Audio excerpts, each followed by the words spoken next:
UP लेखपाल और UPSSC exams में ग्राम समाज एवं विकास से पूछे जाने वाले 5 टन स्टूडेंट्स का कंप्लीट मैराथन रिवीजन शुरू होने वाला है। पशुपालन से लेकर ग्रामीण विकास योजना तक सब कुछ एक ही वीडियो में। इस वीडियो में हम कवर करेंगे ग्राम समाज एवं विकास के सारे इंपॉर्टेंट टॉपिक्स। पशुपालन, कृषि, भूमि पैमाइश व सुधार, ग्राम समाज, ग्राम विकास और योजनाएं, सब कुछ वन शॉट मैराथन में। अगर फुल मार्क्स चाहते हो तो आपको धैर्य रखना होगा और इस वीडियो को शुरू से लेकर लास्ट तक देखना होगा, क्योंकि कुछ भी छूटने वाला नहीं है। इस वीडियो को बनाने में बहुत मेहनत लगी है। ऐसे ही और वीडियो के लिए लाइक, सब्सक्राइब और शेयर जरूर करें। अगला वीडियो चाहिए तो नीचे कमेंट करके बताओ, तभी लेकर आऊंगा। लेखपाल 2026 के लिए पशुपालन का वन शॉट रिवीजन, ग्रामीण समाज और विकास से जुड़ा 100% एग्जाम ओरिएंटेड टॉपिक, पशुधन प्रबंधन, पशु रोग और दुग्ध उत्पादन को कवर करेंगे। तैयारी शुरू करें और सफलता हासिल करें। यानी एनिमल हस्बेंड्री से जुड़े सभी महत्वपूर्ण topics, exam oriented facts, MCQs, tricks, revision points और ग्राम्य समाज एवं विकास से संबंधित महत्वपूर्ण जानकारी को विस्तार से कवर किया है। बिल्कुल, और मैं यहाँ शुरुआत में ही जोड़ दूं कि स्टडी आर्ट 11 का ये जो टॉपिक है ना, इससे यूपी लेखपाल में सीधे 4 से 5 प्रश्न आते हैं। मतलब ये session 100% exam oriented master class है। इसमें हम सिर्फ थ्योरी नहीं पढ़ेंगे, बल्कि उन कंफ्यूजन पॉइंट्स को तोड़ेंगे जहां एग्जामिनर फंसाता है। हाँ, एकदम सही कहा आपने। तो चलिए बिना किसी देरी के इस मास्टर क्लास की शुरुआत करते हैं। Welcome to study art 11। आज हम पढ़ेंगे नहीं, जिएंगे। So are you ready? Video को लाइक और शेयर कर दो, तभी होगा सिलेक्शन। अगला वीडियो चाहिए तो नीचे कमेंट करके बताओ, तभी लेकर आऊंगा। पशुपालन की जो नींव है ना, गाय और भैंस की नस्लें, वहीं से शुरू करते हैं। अगर मैं इसे एक एनालॉजी से समझाऊं तो ये बिल्कुल क्रिकेट टीम जैसा है। अच्छा, क्रिकेट टीम जैसा कैसे? में हर खिलाड़ी का अपना एक खास रोल होता है ना, कोई बॉलर है, कोई बैट्समैन है, बिल्कुल वैसे ही पशुओं में होता है। जैसे अगर हम गाय की देशी नस्लों को देखें तो सबसे पहले नाम आता है साहीवाल का, जिसे लोला या मुल्तानी भी कहते हैं। हाँ, साहीवाल सबसे बेहतरीन देशी नस्ल। बिल्कुल, और इसकी खासियत ये है कि ये 20 से 25 लीटर तक दूध देती है, जो देशी नस्लों में सर्वाधिक है। लेकिन सबसे इम्पोर्टेंट फैक्ट जो एग्जाम में आता है वो ये है कि साहीवाल का दूध सबसे मीठा होता है। अब मैं चाहूंगी कि आप इसका साइंटिफिक कारण बताएं। ये मिठास कहाँ से आती है? ये बहुत ही बढ़िया सवाल है। स्टूडेंट्स यहाँ ध्यान दें।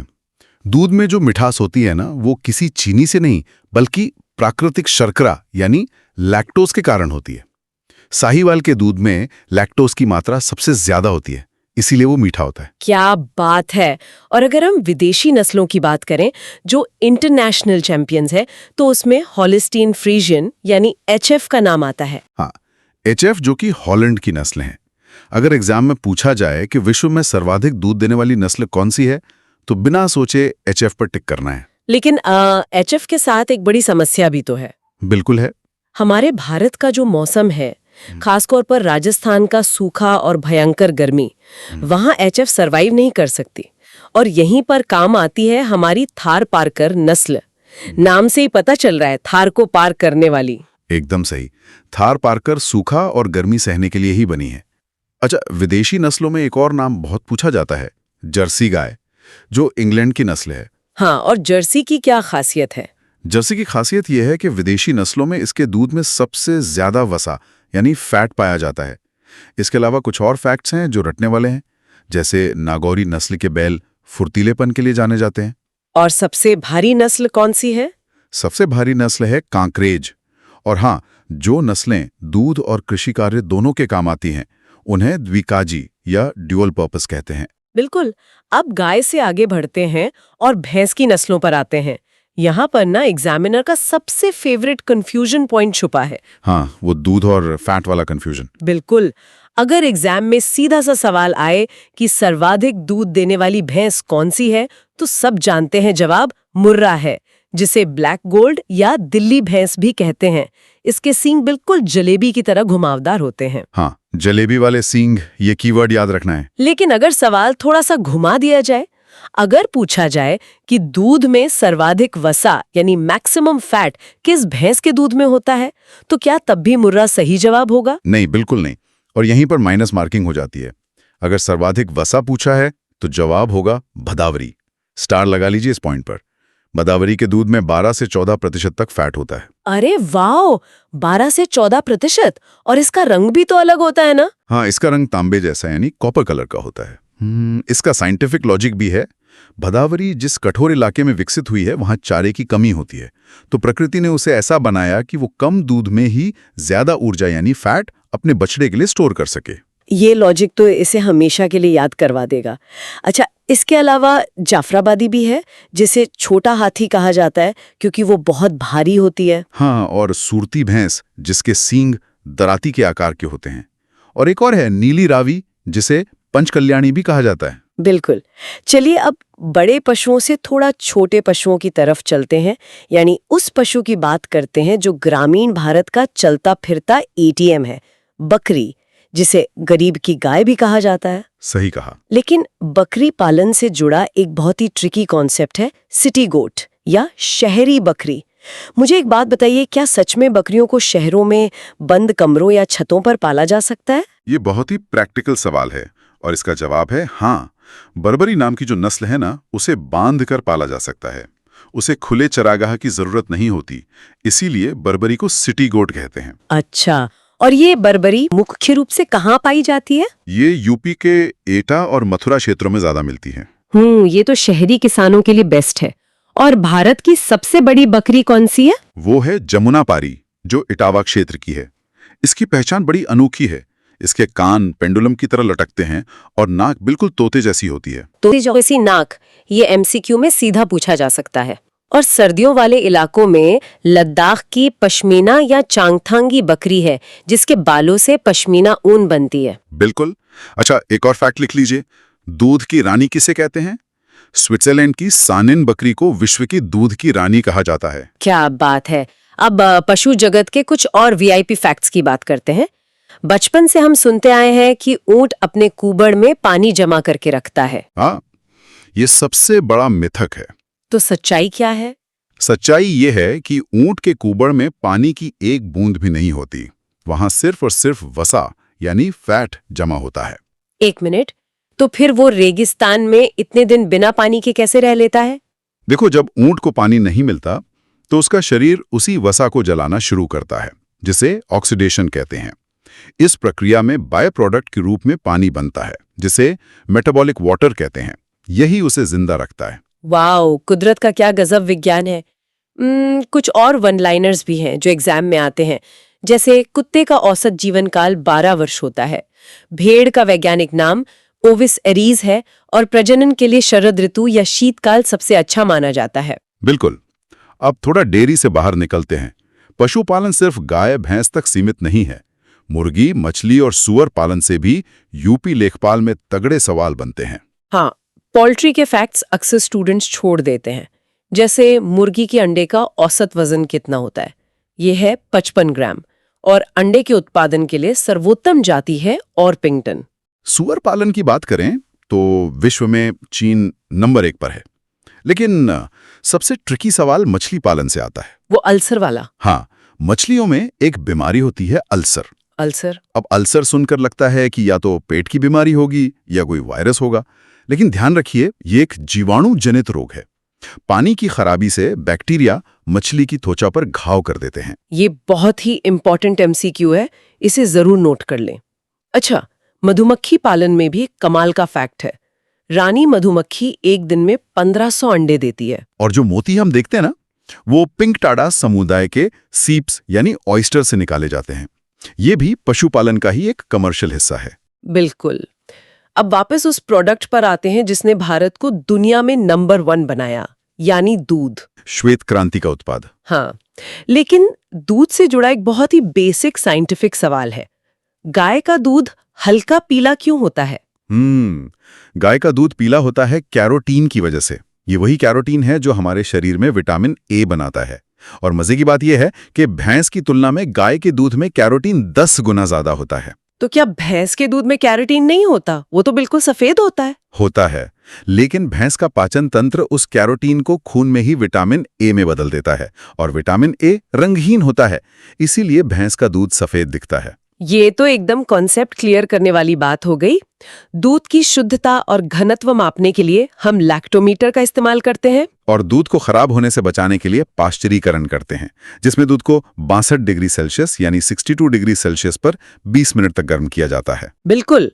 और न्यूट्रिशन की बात करें तो दूध में 25 प्रकार के मिनरल्स होते हैं। घी में 99%, 99% वसा होती है। लेकिन सबसे ज्यादा प्रोटीन किसके दूध में होता है? ये सवाल चौंकाने वाला है। हाँ, सबसे ज्यादा प्रोटीन भेड़ के दूध में होता है, गाय या भैंस में नहीं। क्या बात है।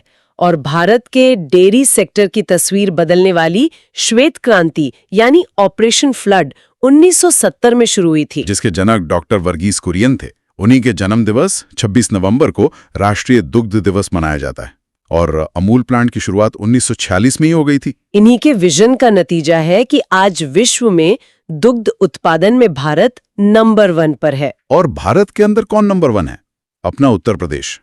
यूपी पूरे देश के उत्पादन का 15.66% दूध पैदा करता है और यूपी में प्रति व्यक्ति उपलब्धता 485 ग्राम प्रतिदिन है।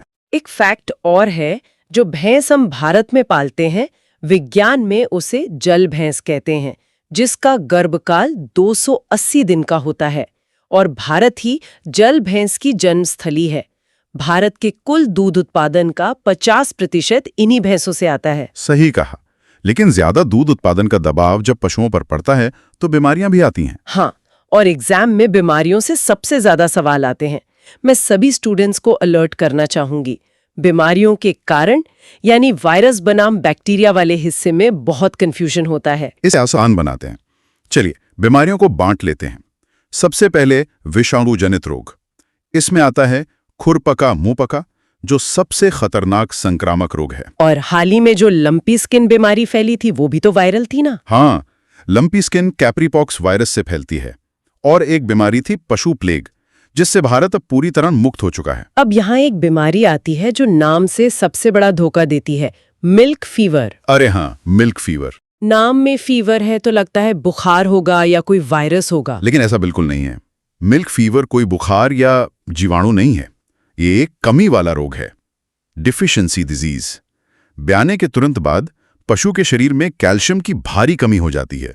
इसमें बुखार नहीं आता, बल्कि तापमान कम हो जाता है। ये बहुत ही ट्रिकी पॉइंट था। अब जीवाणु जनित रोगों की बात करें तो गिल्टी रोग यानी एंथ्रैक्स सबसे खतरनाक है। हाँ, एंथ्रैक्स। इसमें पशु के प्राकृतिक छिद्रों से कोलतार जैसा काला खून निकलता है और ये इंसानों में भी फैल सकता है। थनों के सूजन के लिए थनैला रोग होता है, मांसपेशियों की सूजन के लिए लंगड़ा बुखार होता है, और ब्रुसेलोसिस वो बैक्टीरियल बीमारी है जिसमें पशु का समय से पहले गर्भपात हो जाता है। बिल्कुल। अब क्योंकि हम यूपी लेखपाल की तैयारी करा रहे हैं, तो यूपी का जो स्पेशल पशुधन डेटा है उसे रिवाइज करना बहुत जरूरी है। तो चलिए यूपी के नक्शे की एक यात्रा करते हैं। सहारनपुर और मुजफ्फरनगर बेल्ट में देखें तो मुजफ्फरनगरी भेड़ मिलती है, जो सबसे भारी होती है। मथुरा और एटा की तरफ आए तो हमारी सिटी गोट यानी बरबरी बकरी मिलती है। बरेली और पीलीभीत की तरफ घुर्रा सुअर और पवार गाय की नस्ल पाई जाती है।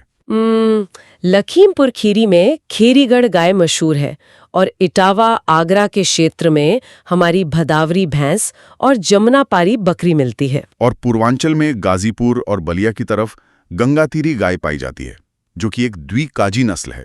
इन सब का नतीजा ये है कि आज उत्तर प्रदेश कुल पशुधन, कुल भैंसों की संख्या, दुग्ध उत्पादन, बकरियों की संख्या और सुअर पालन, इन सभी में पूरे भारत में नंबर 1 है। बिल्कुल नंबर 1। अब क्लास के आखिरी में आ गए हम। बोर्ड साफ करने से पहले जो रैपिड फायर रिवीजन होता है ना, चलिए वो करते हैं। Exam revision blast. डन। तो पहला फैक्ट, जब बछड़े का जन्म होता है तो उसके अस्थायी दांतों को क्या कहते हैं? उन्हें टेम्पररी इंसाइजर कहते हैं, और परमानेंट दांत आने में 4 से 5 साल लग जाते हैं। दूसरा सवाल, पशुओं को बधिया करने वाले यंत्र को क्या कहते हैं? इसे बर्डिजो या ट्रेलर यंत्र कहते हैं। बकरी की खाद कृषि के लिए क्यों अच्छी मानी जाती है? क्योंकि उसमें नाइट्रोजन और फास्फोरस भरपूर मात्रा में होता है। भारत में प्रथम कृत्रिम गर्भाधान आर्टिफिशियल इंसेमिनेशन कब और कहाँ हुआ? ये 1948 में इज्जतनगर बरेली में हुआ था। और आखिरी लीगल फैक्ट्स, यूपी गो सेवा आयोग की स्थापना कब हुई और गोवध निवारण अधिनियम कब आया? गो सेवा आयोग 1999 में बना और गोवध निवारण अधिनियम 1955 में लागू हुआ था। क्या बात है, एकदम परफेक्ट रैपिड फायर। तो सारे फैक्ट्स हमने कवर कर। वीडियो को लाइक और शेयर कर दो, तभी होगा सिलेक्शन। अगला वीडियो चाहिए तो नीचे कमेंट करके बताओ, तभी लेकर आऊंगा। Welcome to study art 11। आज हम पढ़ेंगे नहीं, जिएंगे। So are you ready? कृषि व्यवस्था एवं ग्रामीण परिवेश का ये सबसे पावरफुल एग्जाम ओरिएंटेड और फुल रिवीजन लेक्चर, खास तौर पर यूपी लेखपाल 2026 के लिए एग्रीकल्चर की master class 1 short revision class आ गया है। और आज का जो हमारा मिशन है ना, वो एकदम साफ है। बिल्कुल। आज हम स्टडी आर्ट 11 के तैयार किए गए उन प्रीमियम नोट्स के हर एक पन्ने को डिकोड करने वाले हैं। मतलब ये लेक्चर पूरा एग्जाम ओरिएंटेड रिवीजन होने वाला है। हाँ, और सबसे बड़ी बात, इस पीडीएफ का लाइन बाय लाइन एनालिसिस होगा। कोई भी पेज, एक भी पेज स्किप नहीं होने वाला है। जो इस पीडीएफ में लिखा है बस वही पढ़ाना है। एकदम सही कहा। बाहर की कोई भी एक्स्ट्रा नॉलेज या जानकारी हम इसमें नहीं जोड़ेंगे। जो नोट्स में है बस वही सत्य है आज के लिए। ये लेक्चर यूपी लेखपाल परीक्षा के लिए अत्यंत महत्वपूर्ण है, तो सभी उम्मीदवारों को पूरा ध्यान यहीं लगाना चाहिए। वीडियो को लाइक और शेयर कर दो, तभी होगा सिलेक्शन। तो चलिए बिना किसी देरी के पेज नंबर 1 और 2 से शुरू करते हैं। इंट्रो के बाद अगर हम उत्तर प्रदेश की कृषि स्थिति पर नजर डालें, बिल्कुल, तो एक आंकड़ा मुझे बहुत हैरान करता है। कौन सा आंकड़ा? यही कि यूपी की कुल कार्यशील जनसंख्या का 59% हिस्सा सीधे खेती पर निर्भर है। मतलब आधे से ज्यादा लोग सिर्फ कृषि कर रहे हैं। हाँ, और ये 59% का आंकड़ा परीक्षा के लिए बहुत क्रिटिकल है। लेकिन असली हैरानी तो तब होती है जब हम औसत जोत आकार यानी एवरेज होल्डिंग साइज देखते हैं। नोट्स के मुताबिक ये आकार मात्र 0.73 हेक्टेयर है ना? बिल्कुल। यूपी में एक किसान के हिस्से औसतन सिर्फ 0.73 हेक्टेयर जमीन आती है, जबकि पूरे भारत का राष्ट्रीय औसत 1.08 हेक्टेयर है। अरे वाह, मतलब जमीन इतनी कम है हमारे यूपी के किसानों के पास। हाँ, जमीन कम है, फिर भी उत्पादन इतना ज्यादा है कि यूपी पूरे देश का पेट भरता है। इसीलिए तो इसे अनाज का कटोरा कहा जाता है। छोटे खेतों के बावजूद ये जो पैदावार है ना, ये किसी चमत्कार से कम नहीं है। वाकई में इतनी छोटी जमीन से पूरे देश का पेट भरना किसानों के लिए कितनी बड़ी चुनौती है। खैर, इसी पेज पर एक और बड़ा फैक्ट है। जलवायु के आधार पर पूरे यूपी को 9 कृषि जलवायु क्षेत्रों में बांटा गया है। 9 एग्रोक्लाइमेटिक जोन्स। ये नंबर 9 तो छात्रों को एकदम रट लेना चाहिए। एकदम, एग्जाम में सीधा पूछा जाता है। बिल्कुल। अब अगर हम आगे बढ़ें, मतलब पेज नंबर 3, 4, 5 और 6 की तरफ, तो यहाँ भारत की फसल ऋतुओं का पूरा टाइमलाइन दिया गया है। हाँ, और खेती का पूरा चक्र इन्हीं 3 ऋतुओं पे टिका है, खरीफ, रबी और जायद। तो सबसे पहले खरीफ की बात करते हैं। खरीफ का सीधा संबंध मॉनसून से होता है। मतलब नोट्स में साफ लिखा है कि इसे पनपने के लिए उच्च तापमान और सबसे ज्यादा आर्द्रता यानी बहुत अधिक ह्यूमिडिटी चाहिए होती है। एकदम सही। और इसकी बुआई का समय होता है जून जुलाई, जब बारिश शुरू होती है, और कटाई होती है सितंबर अक्टूबर के आसपास। यहाँ पर नोट्स में जो ट्रिक दी गई है ना, क्या गजब की ट्रिक है। एग्जाम में महीने याद रखने का सबसे आसान तरीका। हाँ, वो खजाना वाली ट्रिक मैं समझाती हूँ। देखिए, ख से हुआ खरीफ, जा से हुआ जून जुलाई जो कि बुआई का समय है, और ना से हुआ नवंबर यानी कटाई का समय। ख, जा, ना। क्या बात है। खजाना, इससे तो भूलने का सवाल ही नहीं उठता। और खरीफ का मतलब ही है बारिश वाली फसलें। धान, मक्का, ज्वार, बाजरा, गन्ना, कपास, जूट और मूंगफली, ये सब इसके उदाहरण हैं। हाँ, लेकिन यहाँ एक बहुत बड़ा डेंजर साइन भी है नोट्स में। एक अलर्ट दिया गया है जिस पर उम्मीदवारों को बहुत ध्यान देना होगा। अच्छा, वो कंफ्यूजन पॉइंट, गन्ना और कपास वाला। बिल्कुल, गन्ना और कपास भी खरीफ की ही फसलें हैं। इसमें अक्सर लोग कंफ्यूज हो जाते हैं, क्योंकि गन्ना तो सर्दियों में भी खेत में खड़ा रहता है। तो इसे खरीफ क्यों मानते हैं? क्योंकि किसी भी फसल की ऋतु उसकी बुवाई के समय से तय होती है, और गन्ने की बुआई उसी मानसून वाले समय के आसपास होती है। तो इसमें बिल्कुल भी कंफ्यूज नहीं होना है। गन्ना और कपास दोनों खरीफ हैं। बहुत बढ़िया। अब अगर हम सर्दियों की तरफ चलें तो अक्टूबर नवंबर में बुआई होती है रबी की फसलों की और कटाई जाकर होती है मार्च अप्रैल में। रबी के लिए मौसम की शर्त बिल्कुल अलग है। बुआई के समय कम तापमान चाहिए होता है, लेकिन जब फसल पक रही होती है ना, तब अधिक तापमान यानी तेज धूप चाहिए। और रबी को याद रखने की जो ट्रिक नोट्स में है वो तो मुझे बहुत ही मजेदार लगी, सर्दियों के भुजलन वाली ट्रिक। हाँ, ट्रिक बस इतनी है कि सर्दियों में खाने पीने की क्या चीजें अच्छी लगती हैं। आलू मटर की सब्जी, सरसों का साग और चने। एकदम सही। तो आलू मटर सरसों चना, इसके अलावा गेहूं जौ और मसूर, ये सब रबी की फसलें हैं। खाने पीने की चीजों से जोड़कर याद रखना बहुत आसान हो जाता है। और रबी में गेहूं का जिक्र तो सबसे जरूरी है। यूपी गेहूं उत्पादन में नंबर 1 है पूरे भारत में। राज्य की लगभग 24% कृषि भूमि पर केवल गेहूं गाया जाता है। 24%, ये तो बहुत बड़ा हिस्सा है। अच्छा, रबी और खरीफ तो हो गए, लेकिन मार्च अप्रैल और जून के बीच की जो भयंकर गर्मी होती है, उसमें क्या होता है? उस समय आती है जायद की फसलें, जैसे तरबूज, खरबूजा, खीरा और ककड़ी। ये गर्मियों में हमें ठंडक देती हैं। लेकिन गर्मियों में तो बारिश होती नहीं है, तो ये उगती कैसे हैं? इसीलिए नोट्स में साफ लिखा है कि जायद की फसलें पूर्णतः सिंचाई पर निर्भर होते हैं। बिना ट्यूबवेल या नहर के ये फसलें लेना नामुमकिन है। सही बात है। अच्छा, इन सब के अलावा कुछ नगदी फसलें यानी कैश क्रॉप्स भी होती हैं जो सीधे बाजार में पैसा देती हैं। हाँ, और यूपी की सबसे महत्वपूर्ण नगदी फसल है गन्ना, जो राज्य की कुल 13% भूमि पर उगाया जाता है। गन्ने के अलावा कपास भी है, जिसे सफेद सोना कहा जाता है, और जूट को स्वर्णिम तंतु यानी गोल्डन फाइबर कहते हैं। ये सीधे सीधे एग्जाम में छपने वाले पॉइंट्स हैं। बिल्कुल। और निर्यात ब्रांड्स को कैसे भूल सकते हैं? आगरा का जो आलू बाहर भेजा जाता है उसे ताज ब्रांड कहते हैं। और लखनऊ के आम को नवाब ब्रांड। नवाब ब्रांड का नाम सुनते ही लखनऊ के मिजाज की याद आ जाती है। बहुत ही रोचक नाम है। हाँ, बिल्कुल सटीक नाम है। चलिए अब हम पेज नंबर 7 और 8 पर आते हैं।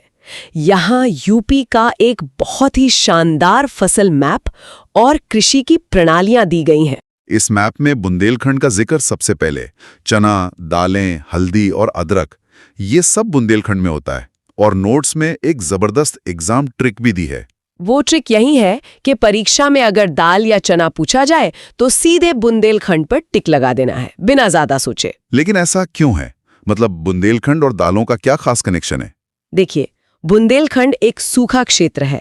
वहां धान या गन्ने के लिए पर्याप्त पानी नहीं है, लेकिन दालें और चना सूखी मिट्टी और कम पानी में भी बेहतरीन पैदावार देते हैं।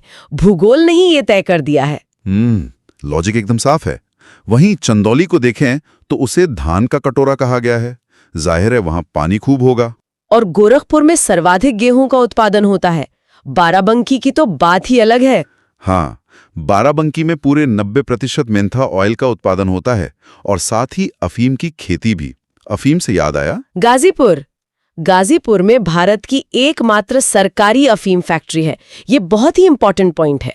और महोबा का देशावरी पान, जिसे जीआई टैग मिला है। मतलब इस एक मैप में पूरा यूपी समेट दिया गया है। बिल्कुल। अब अगर पेज 8 की प्रणालियों पर आएं, तो सबसे पहले है निर्वाह कृषि। निर्वाह का मतलब ये परिवार का पेट भरना। छोटी जमीन, बस अपने खाने भर का उगा लिया। सही कहा। और इसका उल्टा है वाणिज्यिक कृषि, जहां बड़े बड़े खेत होते हैं और पूरा मकसद व्यापार करना और मुनाफा कमाना होता है। लेकिन इन प्रणालियों में एक नाम ने मुझे सबसे ज्यादा चौंकाया, एक्वापॉनिक्स। ये तो किसी साइंस फिक्शन इकोसिस्टम जैसा लगता है। पानी के एक ही टैंक में मछली पालन भी, और उसी के ऊपर पौधे भी। है ना कमाल की तकनीक। मछलियों का वेस्ट पौधों के लिए प्राकृतिक खाद बन जाते हैं, और पौधे उस पानी को मछलियों के लिए साफ कर देते हैं। एकदम फ्यूचरिस्टिक अप्रोच है। सच में अद्भुत है। इसके अलावा जैविक कृषि यानी बिना केमिकल वाली खेती का जिक्र है, जिसमें सिक्किम भारत का पहला पूर्ण जैविक राज्य बन गया है। और सबसे पुरानी प्रणाली की भी बात की गई है, स्थानांतरित कृषि, जिसे हम आमतौर पर झूम खेती कहते हैं। हाँ, वही जिसमें जंगलों को जलाकर खेती करते हैं, फिर आगे बढ़ जाते हैं। पूर्वोत्तर भारत में इसे झूम कहते हैं, लेकिन मध्य प्रदेश में इसका नाम कुछ और है ना? हाँ, मध्य प्रदेश में इसे बेवर कहा जाता है। यह नाम भी परीक्षा के लिए बहुत जरूरी है। बिल्कुल। चलिए अब पेज नंबर 9 और 10 पर चलते हैं। यहाँ सिंचाई और हरित क्रांति का पूरा डेटा दिया गया है। यूपी में सिंचाई का सबसे बड़ा साधन नलकूप यानी ट्यूबवेल्स है। आंकड़ा देखिए, 74.6% सिंचाई सिर्फ नलकूपों से होती है। बाप रे, 74.6%, ये तो बहुत बड़ा नंबर है। और ये मुख्य रूप से पश्चिमी और मध्य यूपी में सबसे ज्यादा है। दूसरे नंबर पर नहरें आती हैं, जिनका योगदान लगभग 15% है। नहरों की सर्वाधिक लंबाई रायबरेली जिले में है। और जो बुंदेलखंड का इलाका है, वहां कुआं और तालाब का इस्तेमाल ज्यादा होता है। सिंचाई की बात हो रही है तो वो इजराइल वाली ड्रिप पद्धति भी एग्जाम टिप में दी गई है। हाँ, ड्रिप पद्धति में पानी बूंद बूंद करके सीधे जड़ों में जाता है। इससे पानी की बर्बादी सबसे कम होती है। ये एक बेहतरीन तकनीक है। लेकिन मैं यहाँ कुछ सोच रहा था, ये जो 74.6% सिंचाई नलकूपों से हो रही है, क्या ये भूजल यानी ग्राउंड वाटर पर एक बहुत बड़ा छिपा हुआ बोझ नहीं है? बिल्कुल है। और क्या इसका सीधा कनेक्शन हरित क्रांति से है, जिसे बहुत ज्यादा पानी चाहिए होता है? आपकी बात बिल्कुल पॉइंट पर है। पेज 10 पर हरित क्रांति के बारे में ही बताया गया है, जो 1966-67 में आई थी। इसका पूरा आधार ही उन्नत बीज यानी HYV बीजों पर था। High yielding variety. हाँ, अब इन बीजों को रासायनिक उर्वरक चाहिए और उर्वरकों को पचाने के लिए बेहिसाब पानी। इसीलिए नलकूपों पर निर्भरता इतनी ज्यादा बढ़ गई। समझ गया। हरित क्रांति से जुड़े कुछ बहुत ही खास नामियां दिए गए हैं, जैसे विश्व स्तर पर इसके जनक नॉर्मन बोरलॉग हैं। और भारत में हरित क्रांति के जनक MS स्वामीनाथन को माना जाता है। एक और नाम है जो अक्सर कंफ्यूजन पैदा करता है, विलियम गॉड। हाँ, विलियम गॉड वो व्यक्ति हैं जिन्होंने ये शब्द गढ़ा था। मतलब हरित क्रांति नाम उन्होंने ही दिया था। और इस क्रांति का सबसे बड़ा प्रभाव गेहूं और धान के उत्पादन में भारी वृद्धि के रूप में दिखा। बिल्कुल। इसके अलावा भी कुछ क्रांतियां हैं जिन्हें याद रखना है।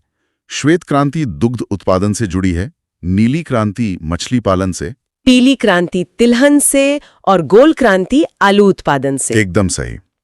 अब आते हैं पेज 11 और 12 पर। यहां फसल रोग, संस्थान और सबसे खतरनाक हिस्सा एग्जाम कंफ्यूजन पॉइंट्स दिए गए हैं। सबसे पहले रोगों की बात करें तो धान में खैरा रोग होता है। ये जस्ते यानी जिंक की कमी से होता है ना? बिल्कुल। ये कोई कीड़ा नहीं लगाता, बल्कि मिट्टी में पोषण की कमी से होता है। इसके अलावा गेहूं में रस्ट और करनाल बंट होता है। और नोट्स में यहाँ साफ साफ हाईलाइट किया गया है कि धान का खैरा और गेहूं का करनाल बंट। ये यूपीएसएससी का फेवरेट सवाल है। मतलब ये तो दिमाग में छप जाना चाहिए। बिल्कुल। गन्ने में रेड रॉट होता है और आलू में झुलसा रोग, जिसे अंग्रेजी में ब्लाइट कहते हैं। संस्थानों की बात करें तो लखनऊ में गन्ना और वनस्पति अनुसंधान संस्थान है, कानपुर में दलहन अनुसंधान संस्थान है और वाराणसी में सब्जी अनुसंधान। कानपुर में दलहन संस्थान होना लॉजिकल भी है क्योंकि बुंदेलखंड पास है, जहां दालें खूब होती हैं। खैर, अब आते हैं उन डेंजर साइंस पर, कंफ्यूजन पॉइंट्स। ये हिस्सा बहुत क्रिटिकल है। यहां सीधे नंबर कटते हैं उम्मीदवारों के। जैसे अगर पूछा जाए कि गेहूं का कुल उत्पादन कहां ज्यादा होता है, तो जवाब है यूपी। यूपी नंबर 1 है कुल उत्पादन में। लेकिन अगर पूछा जाए कि गेहूं प्रति हेक्टेयर कहां सबसे ज्यादा होता है, तब जवाब होगा पंजाब। अरे वाह। और यही चीज उर्वरक यानी फर्टिलाइजर की खपत पर भी लागू होती है। कुल उर्वरक खपत में यूपी नंबर 1 है, लेकिन उर्वरक प्रति हेक्टेयर खपत में पंजाब नंबर 1 है। एकदम सही। इसीलिए नोट्स में वो शानदार ट्रिक दी गई है, जहां प्रति हेक्टेयर शब्द आ जाए, समझ लो आंख बंद करके पंजाब टिक करना है। ये ट्रिक तो नंबर कटने से पक्का बचाएगी। एक और कंफ्यूजन पॉइंट है, यूपी के कृषि जलवायु क्षेत्र कितने हैं? 9। हाँ, लेकिन अगर पूछ ले कि भारत के पारिस्थितिकी क्षेत्र इकोलॉजिकल जोन्स कितने हैं, तो जवाब 20 होगा। इन दोनों में बिल्कुल कंफ्यूज नहीं होना है।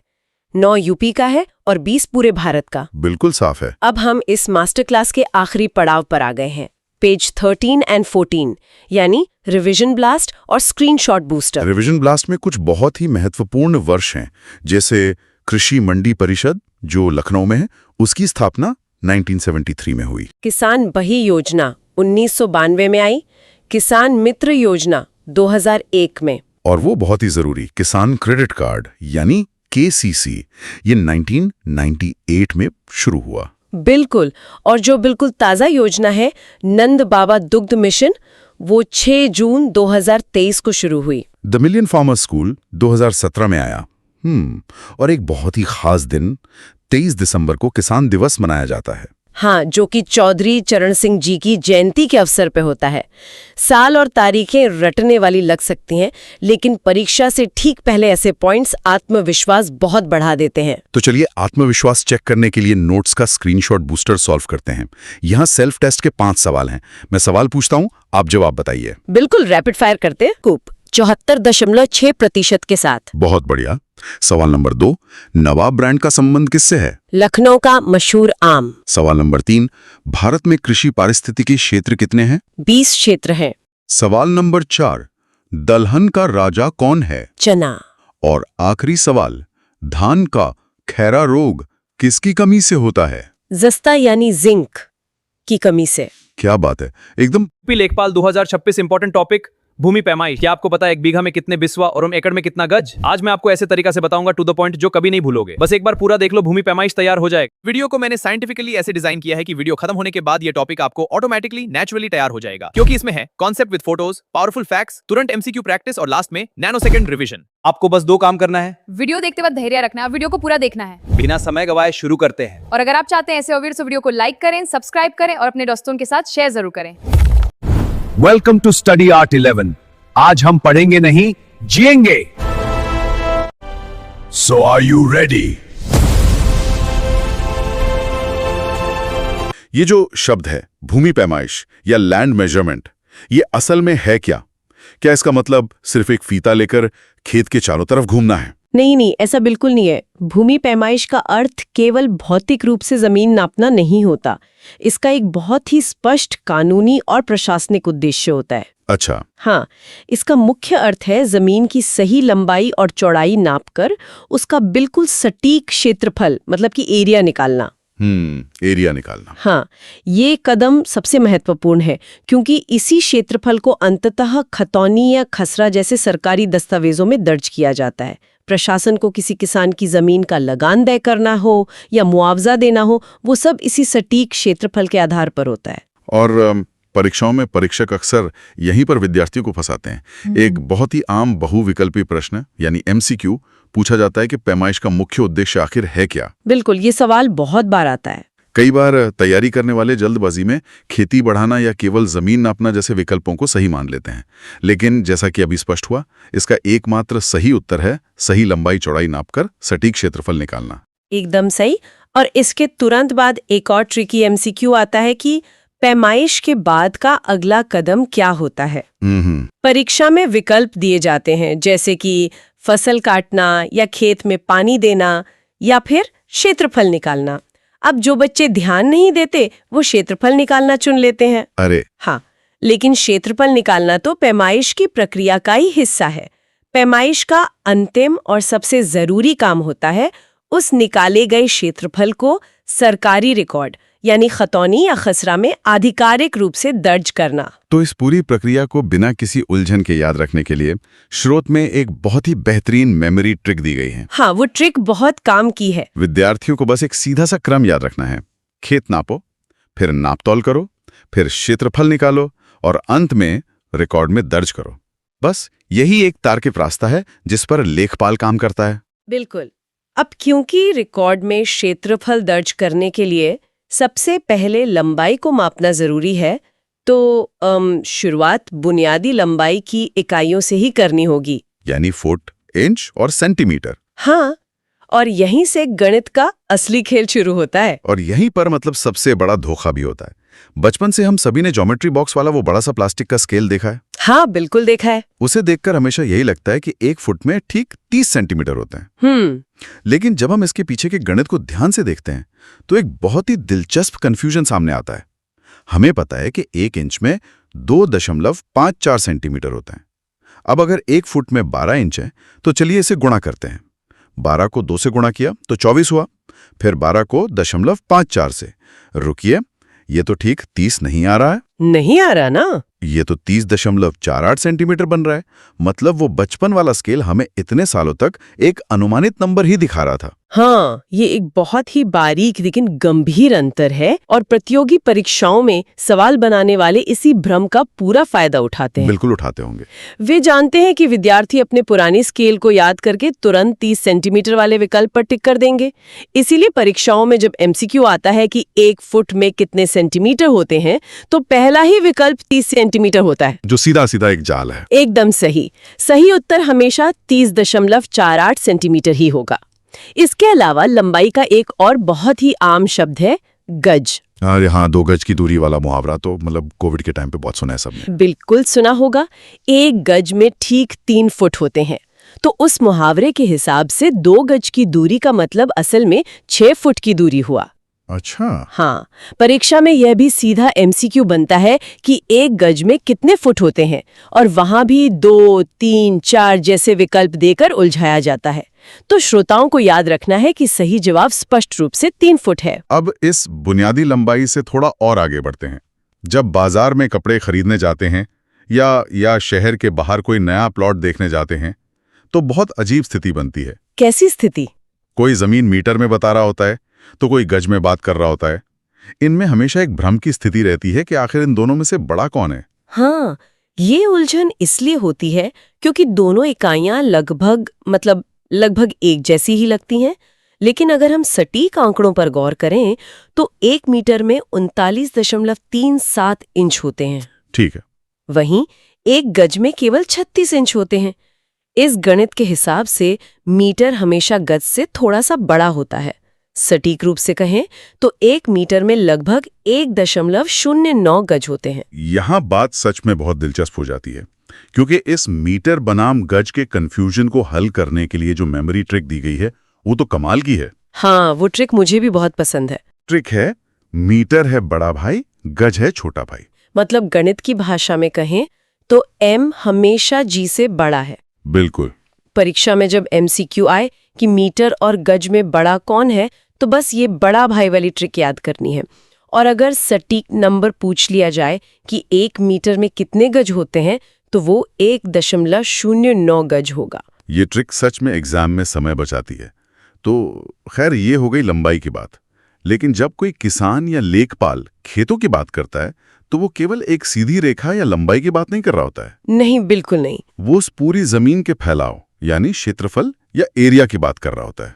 और यहीं से हम भूमि पैमाइश के उस हिस्से में प्रवेश करते हैं जो विद्यार्थियों में सबसे ज्यादा खौफ पैदा करता है। हाँ, क्योंकि अब हम क्षेत्रफल की माइक्रो इकाइयों की दुनिया में जा रहे हैं। और इनके नाम सुनिए: उनवांसी, कछवांसी, बिस्वांसी। अरे बाप रे, ऐसा लगता है जैसे किसी दूसरी भाषा के शब्द हों। नाम जरूर थोड़े जटिल और पुराने लग सकते हैं, लेकिन इनका गणित बहुत ही ज्यादा तार्किक है। अगर हम क्षेत्रफल की सबसे छोटी बुनियादी इकाई की बात करें तो वो 1 वर्ग गज है, यानी 3 फुट लंबी और 3 फुट चौड़ी जगह। हाँ, जो कुल 9 वर्ग फुट के बराबर होती है।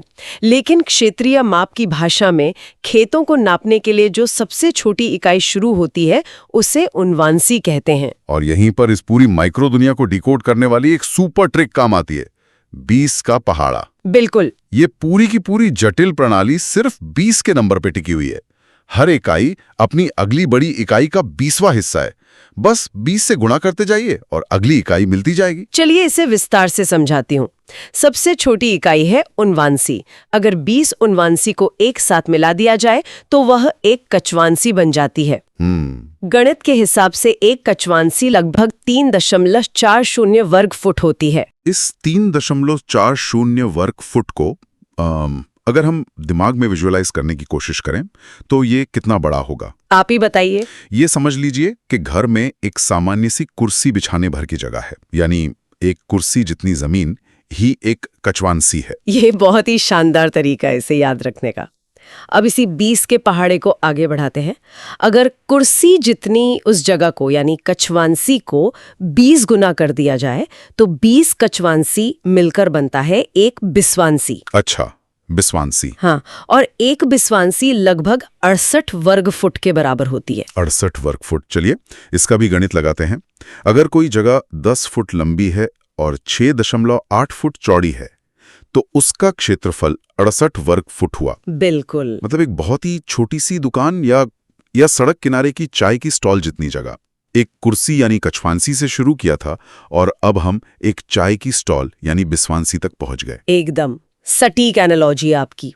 और फिर इस माइक्रो स्केल का अंतिम और सबसे महत्वपूर्ण पड़ाव आता है बिस्वा। बिस्वा, ये शब्द तो बहुत सुना है। हाँ, अगर हम उन 20 चाय के स्टॉल्स यानी 20 बिस्वांसी को एक साथ मिला दें तो एक बिस्वा बनता है।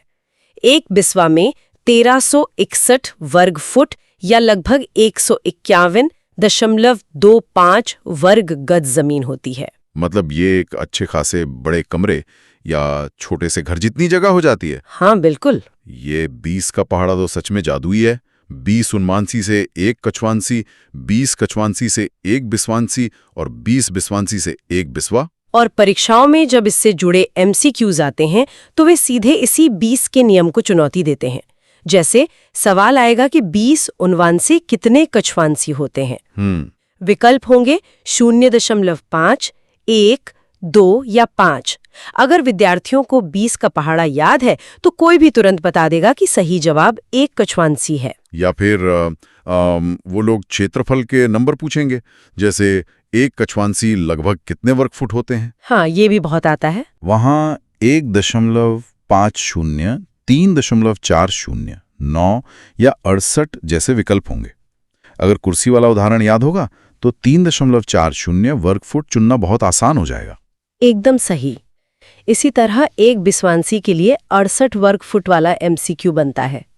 और सबसे जरूरी सवाल, 20 बिस्वांसी जमीन किसके बराबर होती है? इसका सीधा सा जवाब है एक बिस्वा, जिसमें 1361 वर्ग फुट होते हैं। बिल्कुल। तो अब जब बिस्वा समझ में आ गया है तो हम इस चर्चा के मतलब सबसे चर्चित और मशहूर शब्द की ओर बढ़ सकते हैं, बीघा। हाँ, बीघा। लेकिन बीघा नापने से पहले एक बहुत ही व्यवहारिक सवाल उठता है। लेखपाल साहब जब किसी किसान का खेत नापने जाते हैं तो वे इस्तेमाल क्या करते हैं? क्या वे कपड़े नापने वाला कोई लंबा सा इंच टेप लेकर मतलब खेत में घूमते हैं? नहीं, कपड़े नापने वाला फीता यहाँ बिल्कुल काम नहीं आता। लेखपालों के पास जमीन नापने के अपने पारंपरिक और बेहद मजबूत उपकरण होते हैं। इनमें 2 नाम सबसे प्रमुख हैं, गट्ठा और जरीब। गट्ठा और जरीब। हाँ, गट्ठा एक तरह का लंबा बांस या डंडा होता है जिसकी मानक लंबाई 99 इंच या 8.25 फुट होती है। अच्छा, 99 इंच। हाँ, और दूसरी तरफ होती है जरीब।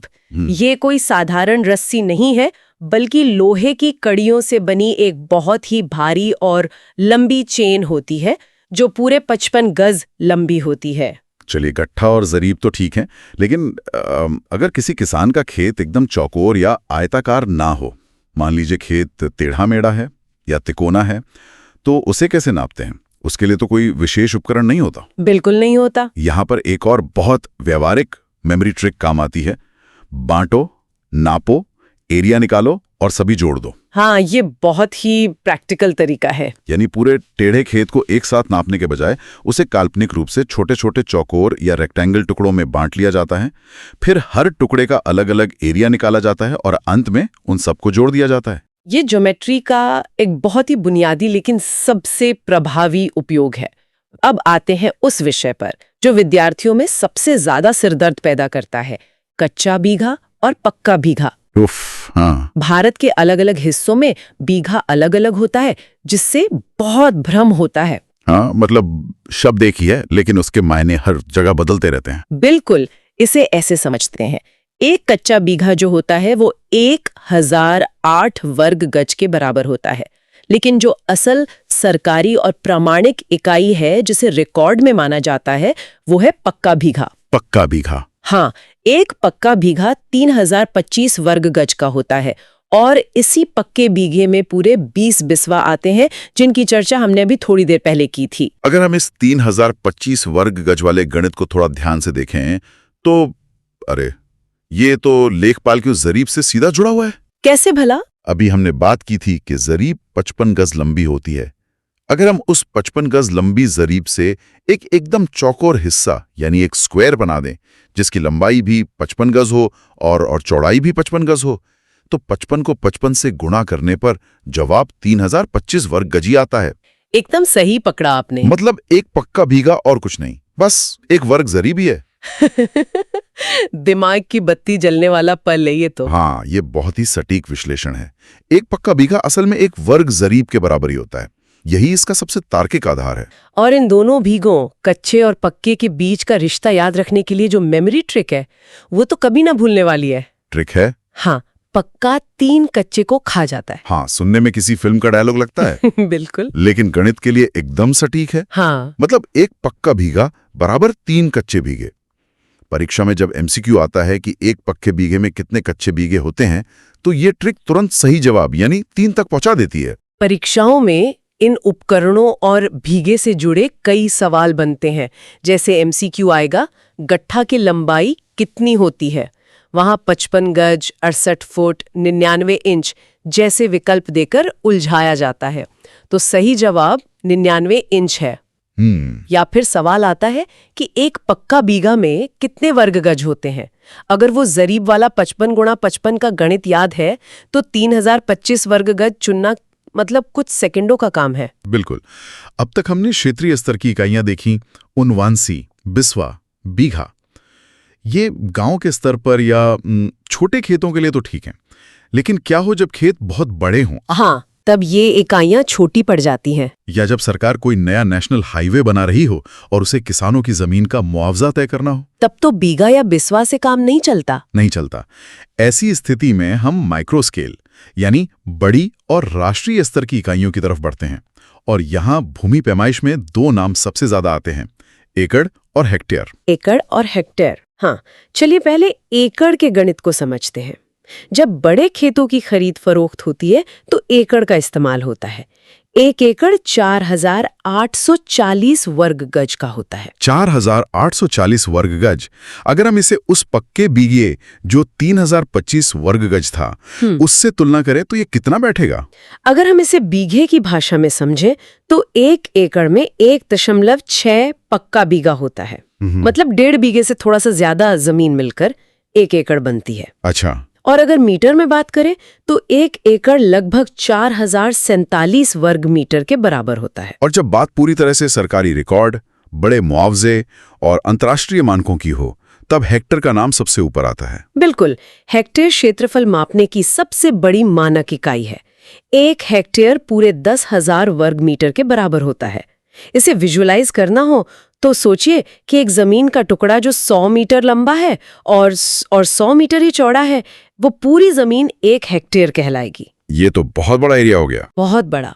अगर इसे एकड़ में बदलें तो 1 हेक्टेयर में लगभग 2.47 एकड़ होते हैं।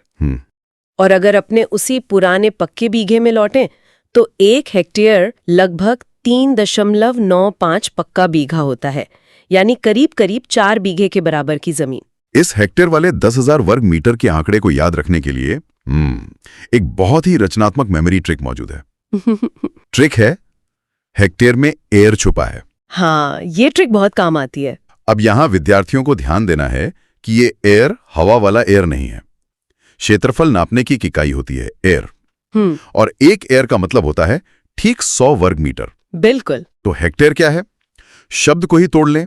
हेक्टेयर में एयर है जो 100 करके भरपूर है, यानी 100 को 100 से गुणा करें तो जवाब सीधा 10,000 वर्ग मीटर आ जाता है। ये शब्दों के साथ खेलकर गणित याद करने का मतलब बेहतरीन तरीका है।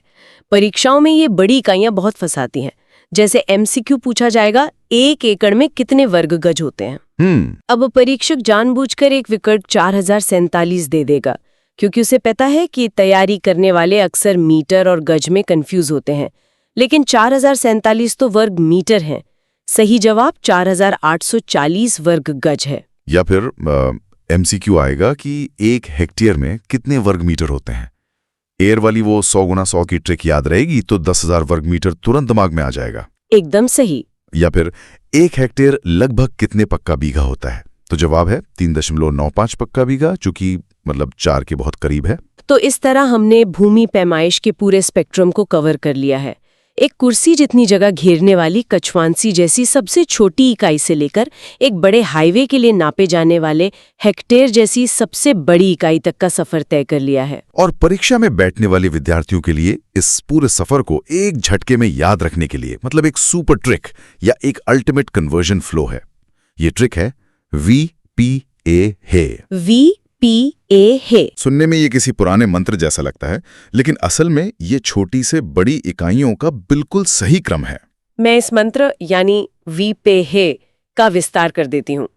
सबसे पहले V से आता है बिस्वा, जो 151.25 वर्ग गज है। ठीक है। उससे बड़ा होता है प से पक्का भीगा, जो 3025 वर्ग गज है। फिर उससे बड़ा होता है A से एकड़, जो 4840 वर्ग गज है।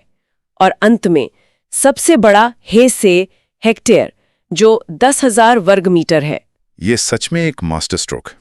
बस V पे है याद रखना है और आरोही क्रम या असेंडिंग ऑर्डर का कोई भी MCQ गलत नहीं होगा। बिस्वा, पक्का भीगा, एकड़ और हेक्टेयर, बिल्कुल। इन सभी मेमोरी ट्रिक्स, चाहे वो मीटर बड़ा भाई हो, 20 का पहाड़ा हो, पक्का 3 कच्चे को खा जाता है, हेक्टेयर में एयर हो या फिर ये V पे है हो, इन सब ने गणित के उन नीरस आंकड़ों और डरावने लगने वाले पारंपरिक शब्दों को एक मजेदार और हमेशा याद रहने वाली कहानी में बदल दिया है। हाँ, बिल्कुल बदल दिया है।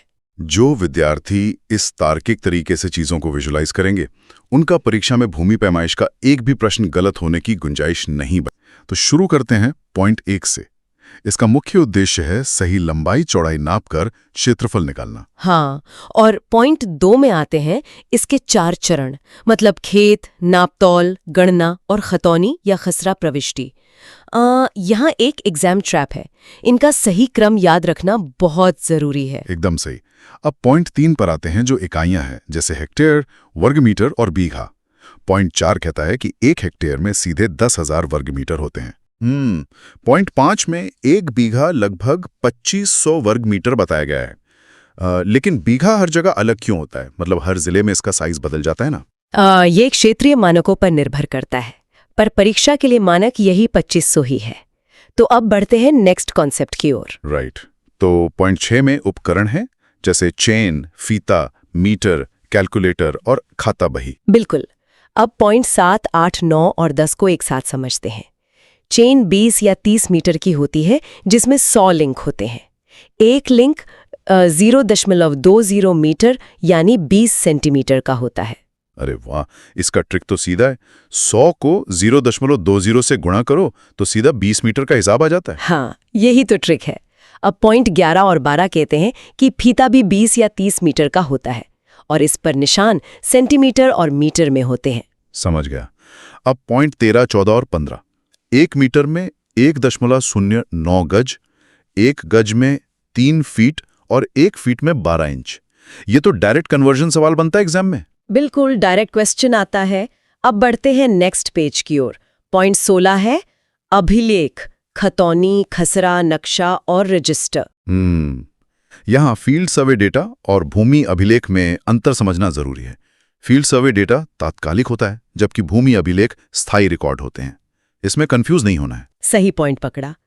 पॉइंट 17 के अनुसार नक्शे में उत्तर दिशा हमेशा ऊपर की ओर होती है। पॉइंट 18 और 19 बताते हैं कि चेन दूरी के लिए है और टेप धातु या फाइबर ग्लास का होता है। और कोण मापने के लिए पॉइंट 20 कहता है थियोडोलाइट और पॉइंट 21 कहता है ऊंचाई नापने के लिए ऑटो लेवल। थियोडोलाइट नाम बड़ा है, पर काम सिर्फ एंगल निकालना है। हाँ, बिल्कुल। अब बढ़ते हैं नेक्स्ट कॉन्सेप्ट की ओर, यानी ज्यामिति। पॉइंट 22 है आधार रेखा या बेसलाइन, जो मुख्य प्रारंभिक रेखा होती है। और पॉइंट 23 और 24 में त्रिभुज विधि यानी साइन नियम और समकोण निकालने की 3, 4, 5 पाइथागोरस विधि है। हाँ, पॉइंट 25 बताता है पार्श्व रेखा, जिसे लंबवत रेखा या ऑफसेट भी कहते हैं। अच्छा। अब पॉइंट 26, 27 और 28 सबसे जरूरी हैं। अच्छा। वो त्रुटि जांच वाले, जहां बंद क्षेत्र की जांच दोहरे मापन से होती है, अंतर अधिक हो तो दोबारा नापना पड़ता है। हाँ, और स्वीकार्य अंतर यानी परमिसिबल एरर 1/1000 भाग होता है। ये एग्जाम ट्रैप है, इसे रट लेना चाहिए। बिल्कुल। पॉइंट 29 है प्लॉट यानी सीमाबद्ध भूमि, और अंत में पॉइंट 30 बताता है कि मैदानी किताब यानी फील्ड बुक और नक्शा तैयार किया जाता है। अगर आपने ये पूरा नैनो शॉर्ट रिवीजन अच्छे से समझ लिया तो लेखपाल शब्दावली से एक भी सवाल गलत नहीं होगा। वीडियो पसंद आए तो लाइक करें, शेयर करें और चैनल को सब्सक्राइब जरूर करें। वीडियो को लाइक और शेयर कर दो, तभी होगा सिलेक्शन। अगला वीडियो चाहिए तो नीचे कमेंट करके बताओ, तभी लेकर आऊंगा। Welcome to study art 11। आज हम पढ़ेंगे नहीं, जिएंगे। So are you ready? UP लेखपाल 2026 की तैयारी कर रहे हो? ग्रामीण परिवेश, ग्राम विकास और लेखपाल महत्वपूर्ण शब्दावली सब कुछ नैनो सेकंड रिवीजन में। अब पूरा सिलेबस होगा 10 गुना तेज। तैयार हो जाओ। हम पूरे वीडियो में पढ़ेंगे गांव का नक्शा यानी सजरा, खेतों का पूरा मानचित्र, खरीफ रबी पड़ताल, फसल की जांच और रिकॉर्ड, खतौनी, परिवार और जमीन का रिकॉर्ड, लेखपाल डायरी और किसान बही, खेती का पूरा हिसाब, दाखिल खारिज, खेवट और कृषि वर्ष। वीडियो को लाइक और शेयर कर दो, तभी होगा सिलेक्शन। इस वीडियो में यूपी लेखपाल 2026 परीक्षा के लिए ग्रामीण परिवेश, ग्राम विकास और लेखपाल महत्वपूर्ण शब्दावली को, यानी इंपॉर्टेंट टर्मिनोलॉजीज को, बिल्कुल उसे नैनो सेकंड रिवीजन के साथ बेहद आसान और ट्रिक आधारित तरीके से समझाया गया है। हाँ, अगर आप यूपीएसएससी लेखपाल एग्जाम 2026 की तैयारी कर रहे हैं तो देखिए ये वीडियो आपको फुल रिवीजन, कॉन्सेप्ट क्लैरिटी और एग्जाम ओरिएंटेड तैयारी देगा, जिससे आपके नंबर सीधे बढ़ेंगे। और इस वीडियो में हम क्या क्या पढ़ेंगे उसका एक क्विक ओवरव्यू दे दूं। सबसे पहले गांव का नक्शा, जिसे सजरा कहते हैं, परिधियां और सीमाएं। राइट। फिर जमीन की पहचान और खेतों का विभाजन, लेखपाल का फील्ड द्वारा यानी खरीफ व रबी पड़ताल, कृषि संबंधित दस्तावेज जैसे पुराना वर्सेस नया खसरा, खतौनी जो कि फैमिली रजिस्टर है, वो क्या है और कैसे बनती है। इसके बाद खसरा वर्सेस खतौनी का कंप्लीट कंपैरिजन देखेंगे, बाउंड्री, मार्क्स लिस्ट और विवाद समाधान प्रक्रिया को डिकोड करेंगे। लेखपाल डायरी और किसान बही भी है लिस्ट में। और आखिर में दाखिल खारिज और खेवट और कृषि वर्ष और लेखपाल कार्य। तो ये सब हम बहुत ही फास्ट पेस पर कवर करेंगे। बिल्कुल। तो चलिए सीधे शुरू करते हैं। पहला टॉपिक है हमारा जमीन की पहचान। क्योंकि प्रशासन हवा में तो काम करेगा नहीं, तो सजरा क्या होता है? एक लाइन में डेफिनेशन दूं तो सजरा मतलब गांव का नक्शा। अच्छा। सिंपल एक्सप्लेनेशन ये है कि ये कोई आम ज्योग्राफिकल नक्शा नहीं है, ये एक कानूनी ब्लूप्रिंट है।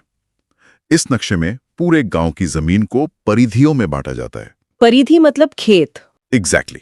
परिधि यानी खेत, और हर खेत को जो लाइन घेरती है उसे चौहद्दी या बाउंड्री कहते हैं। तो अगर मैं एक रियल लाइफ एग्जाम्पल दूं तो सजरा गांव का फिजिकल जीपीएस मैप हो गया, और दो किसानों के खेतों के बीच की जो मेड़ होती है वो चौहद्दी हो गई। बिल्कुल सही। एग्जाम पॉइंट की बात करें तो ये डायरेक्ट क्वेश्चन बनता है कि गांव के नक्शे को क्या कहते हैं, तो आंसर है सजरा। यहाँ गलती मत करना आप लोग। अब बढ़ते हैं नेक्स्ट कॉन्सेप्ट की ओर। नक्शा तो बन गया, लेकिन उसे लाइव अपडेट कैसे करते हैं? नदियां रास्ता बदलती हैं, फसलें बदलती हैं। इसके लिए लेखपाल फील्ड पर जाता है, इसे पड़ताल कहते हैं। डेफिनेशन के तौर पर लेखपाल द्वारा साल में 3 बार खेत का निरीक्षण करना पड़ताल कहलाता है। इसे याद रखने की एक शॉर्ट ट्रिक है हमारे पास। ख र ज, ख से खरीफ, र से रबी और जा से जायद। बहुत बढ़िया ट्रिक है। देखिए, खरीफ पड़ताल 10 अगस्त से शुरू होती है, रबी पड़ताल 1 जनवरी से और जायद पड़ताल 1 मई से। लेकिन 10 अगस्त ही क्यों? मेरा मतलब मॉनसून तो जून जुलाई में आ जाता है ना। रियल लाइफ कॉन्टेक्स्ट समझिए इसका। जून जुलाई में खेतों में सिर्फ कीचड़ होता है। 10 अगस्त तक धान जैसी फसलें जमीन के ऊपर साफ दिखने लगती हैं। तब लेखपाल सटीक डेटा ले सकता है। अरे वाह, ये तो बहुत लॉजिकल है। एग्जाम पॉइंट ऑफ व्यू से ये ट्रैप है। एग्जामिनर पूछेगा खरीफ पड़ताल कब शुरू होती है, और ऑप्शन में 1 जुलाई दे देगा। वहां गलती मत करना, सही जवाब 10 अगस्त है। 10 अगस्त, बिल्कुल। अब बढ़ते हैं नेक्स्ट कॉन्सेप्ट की ओर। पड़ताल का डेटा कागज पर कहाँ जाता है? यहाँ आते हैं खसरा और खतौनी। खसरा, एक लाइन की डेफिनेशन, ये खेत का सालाना रिज्यूमे या हेल्थ रिपोर्ट है। हेल्थ रिपोर्ट मतलब इसमें खेत की सारी डिटेल्स होती हैं। हाँ, इसमें फसल, मिट्टी, पेड़ और क्षेत्रफल का ब्यौरा होता है। इसका नवीनीकरण यानी रिन्यूअल हर 1 साल में होता है। मैंने सुना है पुराने और नए खसरे में बहुत बड़ा फर्क आ गया है अब। ये सबसे इंपॉर्टेंट एग्जाम पॉइंट है। हम्म। पुराना खसरा जो 1 जुलाई 2020 से पहले था, उसे आरसी प्रपत्र 4 कहते थे। उसमें 21 कॉलम होते थे। Right, 21 column. लेकिन नया कंप्यूटरीकृत खसरा जो 1 जुलाई 2020 के बाद आया, उसमें 46 कॉलम है, सीधे 46। बाप रे, 46 कॉलम! इतना एक्स्ट्रा डेटा क्यों चाहिए सरकार को? रियल लाइफ में आधार लिंकिंग, पीएम किसान सम्मान निधि, बैंक लोन, ये सब अब खसरे में दर्ज होता है, ताकि योजना का पैसा सीधे सही इंसान तक पहुंचे। तो ये एग्जाम में बार बार पूछा जाता है, पुराना खसरा 21 कॉलम, नया खसरा 46 कॉलम। अब आते हैं खतौनी पर। खतौनी की डेफिनेशन है फैमिली रजिस्टर। ये राजस्व संहिता की धारा 33 में आती है। सिंपल शब्दों में इसे कैसे समझेंगे? सिंपल एक्सप्लेनेशन ये है कि अगर आपके 4 अलग अलग खेत हैं तो 4 अलग खसरे बनेंगे, पर वो चारों आपके ही हैं, इसका सबूत खतौनी है।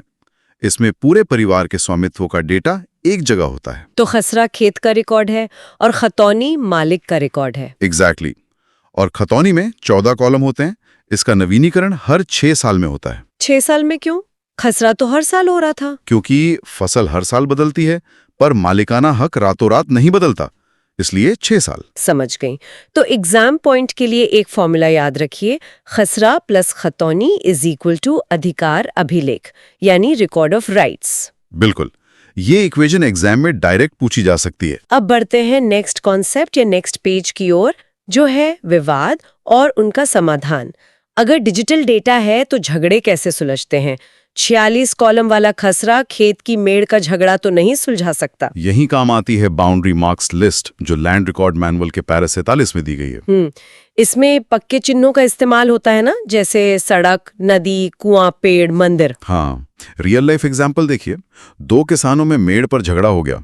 सैटेलाइट मैप में एरर हो सकता है, पर 100 साल पुराना कुआं अपनी जगह नहीं बदल सकता। तो वो कुआं एक तरह की पीढ़ीगत सहमति है। बिल्कुल, एग्जाम पॉइंट से याद रखिए, विवाद निपटाने के लिए पक्के चिन्हों का इस्तेमाल होता है। सच्चे चिन्ह, विवाद हमेशा समाप्त। क्या बात है। और लेखपाल इन सब कामों का रिकॉर्ड कहाँ रखता है? अपनी डायरी में, जिसे दिनचर्या बही या लेखपाल डायरी कहते हैं। ये 1 अगस्त से शुरू होकर 31 जुलाई तक चलती है। और किसान के पास क्या होता है? स्रोत में किसान बही का भी तो जिक्र है। हाँ, किसान बही एक तरह से किसान की अपनी पासबुक है। लेखपाल इसे तैयार करता है, पर ये किसान के पास रहती है, ताकि उसे हर बात के लिए तहसील के चक्कर न काटने पड़े। जानकारी ही आजादी है, राइट। अब बढ़ते हैं नेक्स्ट कॉन्सेप्ट की ओर, समय और बदलाव का चक्र, यानी दाखिल खारिज और खेवट। दाखिल खारिज डेफिनेशन, खतौनी में जोतदार का नाम बदलने की प्रक्रिया, म्यूटेशन। हाँ, सिंपल सी बात है। जमीन बेची तो नए मालिक का नाम दाखिल होगा और पुराने का खारिज होगा। और ये खेवट क्या है? इसका नाम बहुत कम सुनने को मिलता है आजकल। क्योंकि ये इतिहास बन चुका है। खेवट जमींदारी का रजिस्टर था। अच्छा। और 1950 के भूमि सुधार के बाद ये पूरी तरह बंद हो गया। एग्जाम पॉइंट है, खेवट का संबंध किससे था? आंसर है जमींदारी से। और ये कब खत्म हुआ? 1950 में। इसे एकदम दिमाग में बैठा लीजिए। अब एक आखिरी ट्रैप है, कृषि वर्ष और लेखपाल के काम का समय। कृषि वर्ष 1 जुलाई से 30 जून तक चलता है। बिल्कुल। लेकिन अभी आपने बताया कि लेखपाल डायरी 1 अगस्त से शुरू होती है। ये 1 महीने का अंतर क्यों? ये तो एग्जाम में कंफ्यूज कर सकता है। यही तो एग्जाम पॉइंट का ट्रैप है। रियल लाइफ में 30 जून को जब साल खत्म होता है, तो जुलाई के महीने में लेखपाल पुराने रिकॉर्ड समेटता है और नए साल की तैयारी करता है। बैकएंड का काम करता है। हाँ, और वैसे भी खरीफ की पड़ताल 10 अगस्त से शुरू होनी है, तो डायरी 1 अगस्त से ही फ्रेश शुरू की जाती है। एकदम लॉजिकल। और ये सारा राजस्व वसूलने का काम लेखपाल करता है? नहीं, यहाँ गलती मत करना। राजस्व वसूली का काम अमीन करता है, लेखपाल सिर्फ डेटा तैयार करता है। Power balance. अब बढ़ते हैं नेक्स्ट कॉन्सेप्ट की ओर, जो कि हमारा एंड ब्लास्ट है। जल्दी से पूरे टॉपिक को रिवाइज करते हैं, एकदम नैनो सेकेंड रिविजन में। चलिए, रेडी? अब वक्त है हमारे ultimate final nano short revision का। यस, सबसे फेवरेट पार्ट। हम लास्ट पेज के पूरे 30 पॉइंट्स को 1 से लेकर 30 तक बिना कुछ छोड़े एकदम अल्ट्रा फास्ट स्पीड में कवर करेंगे। आप रेडी है? मैं एकदम रेडी हूं। चलिए, फायर कीजिए। पॉइंट नंबर 1, हाँ जी। नक्शा का पुराना नाम क्या है? शजरा। डायरेक्ट क्वेश्चन है ये। नंबर 2, खसरे का नवीनीकरण कितने समय में होता है? हर 1 साल में। नंबर 3, खतौनी का नवीनीकरण? हर 6 साल में, क्योंकि मालिकाना हक रोज नहीं बदलता। नंबर 4, पड़ताल कितनी बार होती है? 3 बार। ट्रिक याद रखना, ख, र, ज। नंबर 5, कृषि वर्ष कब से कब तक? 1 जुलाई से 30 जून तक। नंबर 6, नए खसरे में कितने खाने होते हैं? 46 कॉलम। 7, दिनचर्या बही का पैरा। पैरा 47, एकदम रट लो।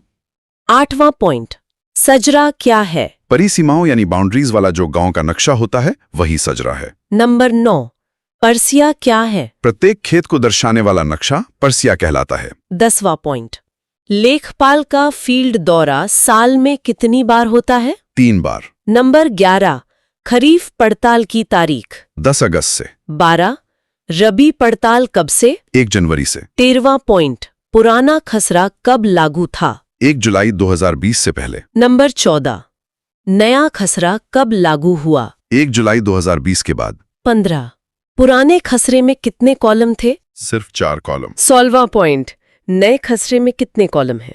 46 कॉलम। नंबर 17, हर गांव में परसियां और चौहद्दी क्या करती है? वो हर खेत को चारों तरफ से घेरती है। 18वां पॉइंट, खेतों के नंबर कैसे होते हैं? हर खेत का अपना अलग और यूनिक नंबर होता है। नंबर 19, निरीक्षण साल में कितनी बार? वही 3 बार। 20वां पॉइंट, पड़ताल में मुख्य रूप से क्या देखते हैं? फसल, मिट्टी, पेड़ और खेत का क्षेत्रफल। 21, खरीफ पड़ताल। 10 अगस्त से।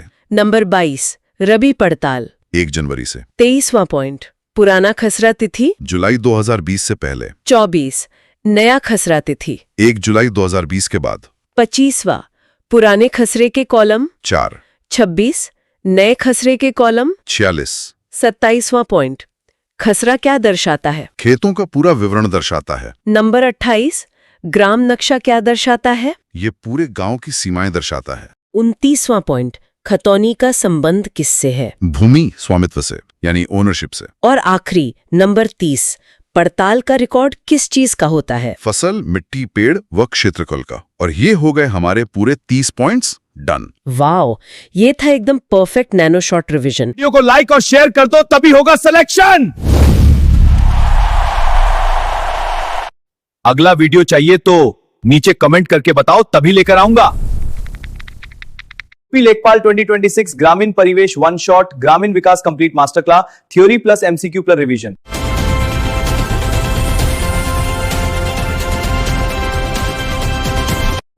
Welcome to study art 11। आज हम पढ़ेंगे नहीं, जिएंगे। So are you ready? Video को लाइक और शेयर कर दो, तभी होगा सिलेक्शन। अभी के अभी चैनल को सब्सक्राइब कर लो, क्योंकि आगे जो आने वाला है वो है सबसे इंपॉर्टेंट वीडियो।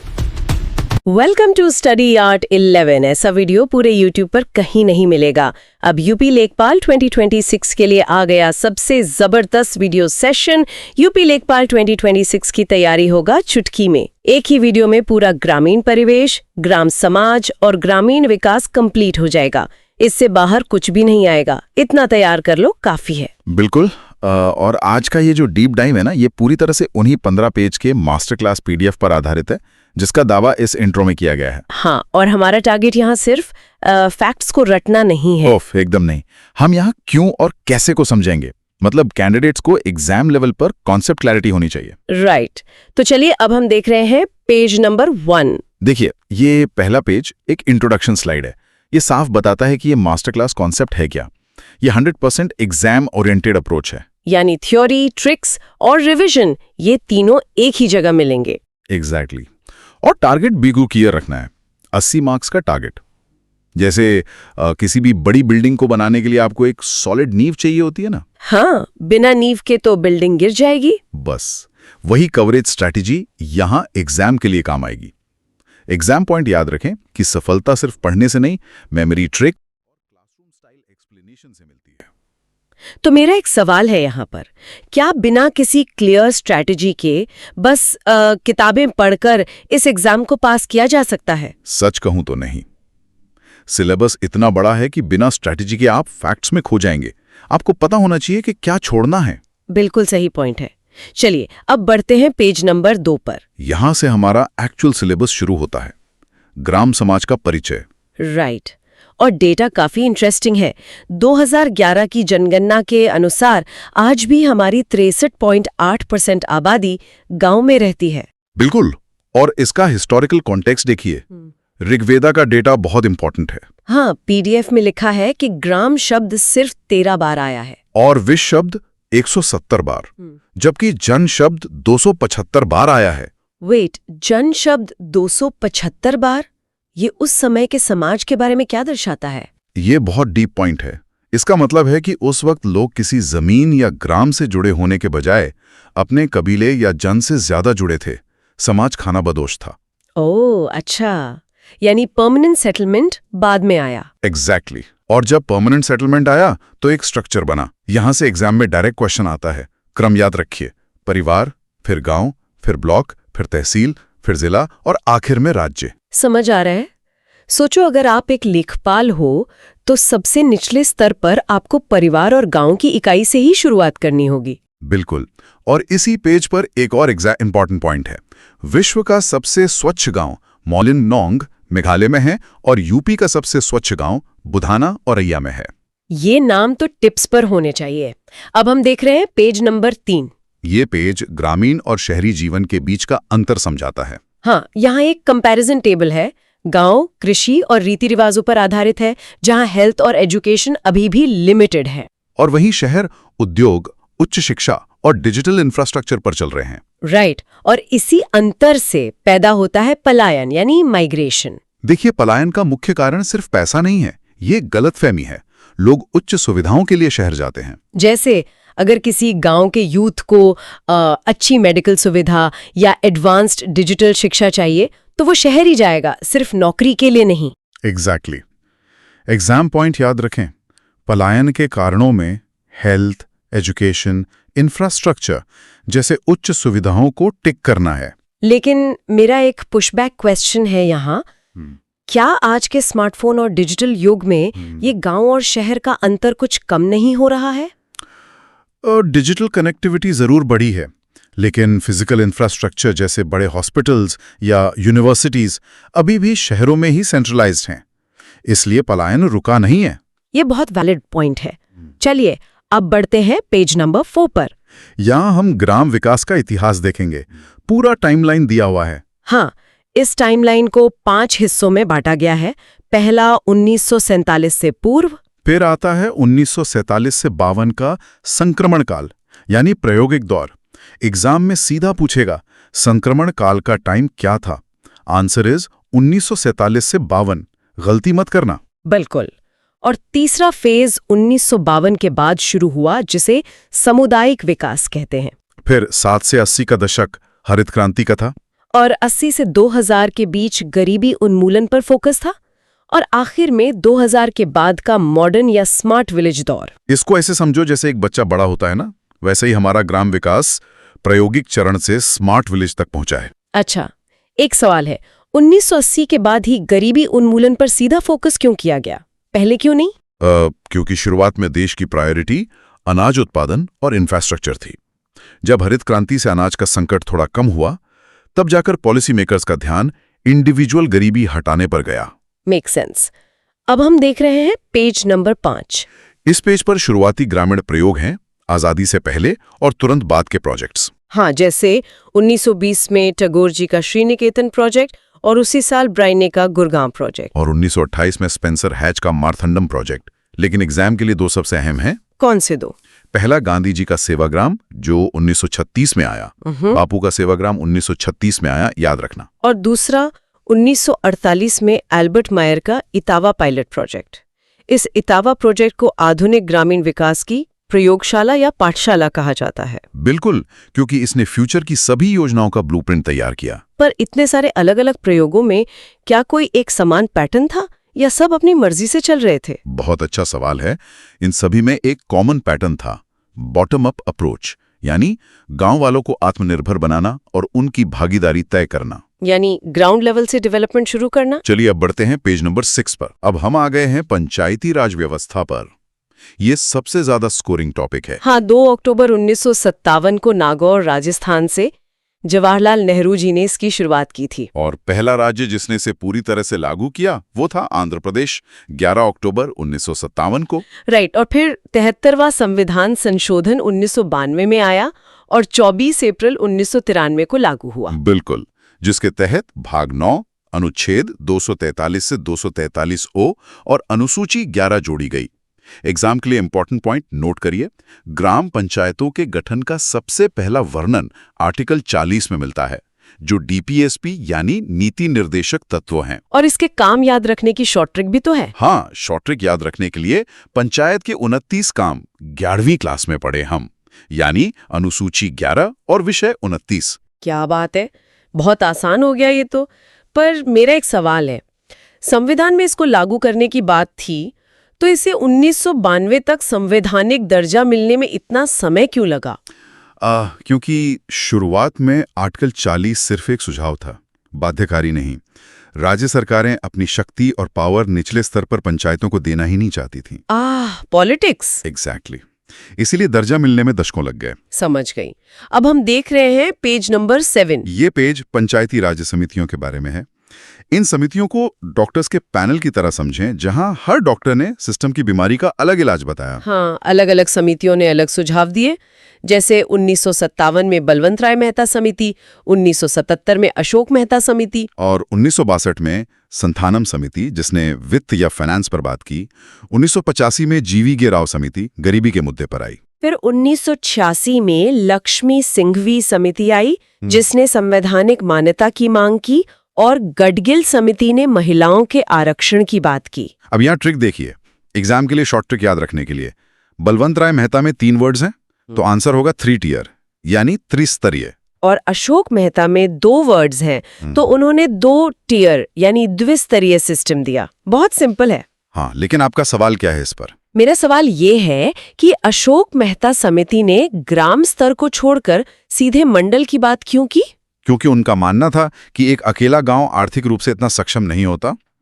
अगर 15-20 गांव मिलकर एक मंडल बनाएं तो उनके पास फंड्स और रिसोर्सेज ज्यादा होंगे। मेक्स कंप्लीट सेंस आर्थिक नजरिए से। चलिए अब बढ़ते हैं पेज नंबर 8 पर। यहाँ एक महामुकाबला है, पंचायत वर्सेस नगर पालिका। ये दोनों एक ही सिक्के के 2 पहलू हैं। एक गांव की रीढ़ है तो दूसरा शहर का इंजन। दोनों 1992 के एक्ट्स हैं। बिल्कुल, पंचायत 73वां संशोधन है, भाग 9 अनुसूची 11, और इसके पास 29 विषय हैं। और वही नगर पालिका 74वां संशोधन है, भाग 9A अनुसूची 12, और इसके पास 18 विषय हैं, जैसे सड़क, स्वास्थ्य आदि। अब यहाँ ध्यान देना, दोनों 1992 के एक्ट्स हैं, पर पालिका लागू हुई 1 जून 1993 को। ये स्क्रीनशॉट ले लो। ट्रैप है ये। अच्छा, एक और चीज, नगर पालिका के पास 18 विषय हैं और पंचायत के पास 29। ऐसा अंतर क्यों रखा गया? क्योंकि गांव में कृषि, पशुपालन, कुटीर उद्योग जैसे कई छोटे छोटे विषय होते हैं। शहरों का प्रशासन मुख्यतः इंफ्रास्ट्रक्चर तक सीमित होता है, इसलिए विषय कम है। राइट।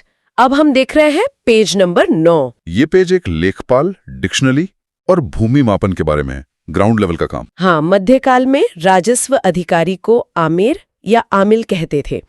कानूनगो यानी राजस्व निरीक्षक, नंबरदार यानी लगान वसूलने वाला, और मुकद्दम गांव का मुखिया होता था। और मेजरमेंट की बात करें तो सबसे जरूरी है जरीब, यानी लोहे की जंजीर। एक लत्था 99 इंच का होता है। और एक पक्का बीढ़ा 20 बिस्वा या 325 वर्ग गज के बराबर होता है। हाँ, 1 एकड़ में लगभग 1.6 बीघा और 1 हेक्टेयर में लगभग 4 बीघा होता है। और एग्जामिनर के लिए इंपॉर्टेंट पॉइंट ध्यान रखें कि बीघा हर जिले में अलग हो सकता है, लेकिन पक्का बीघा का मानक हमेशा 20 बिस्वाई होता है। सोचो, अगर आप एक लेखपाल हो और खेत नापने जाना हो तो सबसे पहले आपके हाथ में यही जरीब होनी चाहिए।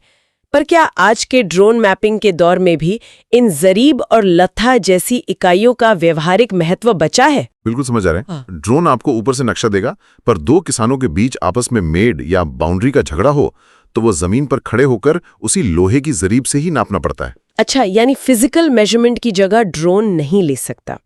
चलिए अब बढ़ते हैं पेज नंबर 10 पर। यहाँ से ग्राम विकास योजनाओं का फेज 1 शुरू होता है, स्कीम्स का सेक्शन। समझ आ रहा है। शुरुआती अहम योजनाएं थीं CDP, जो 2 अक्टूबर 1952 को आई, और NES, जो ठीक 1 साल बाद 2 अक्टूबर 1953 को आई।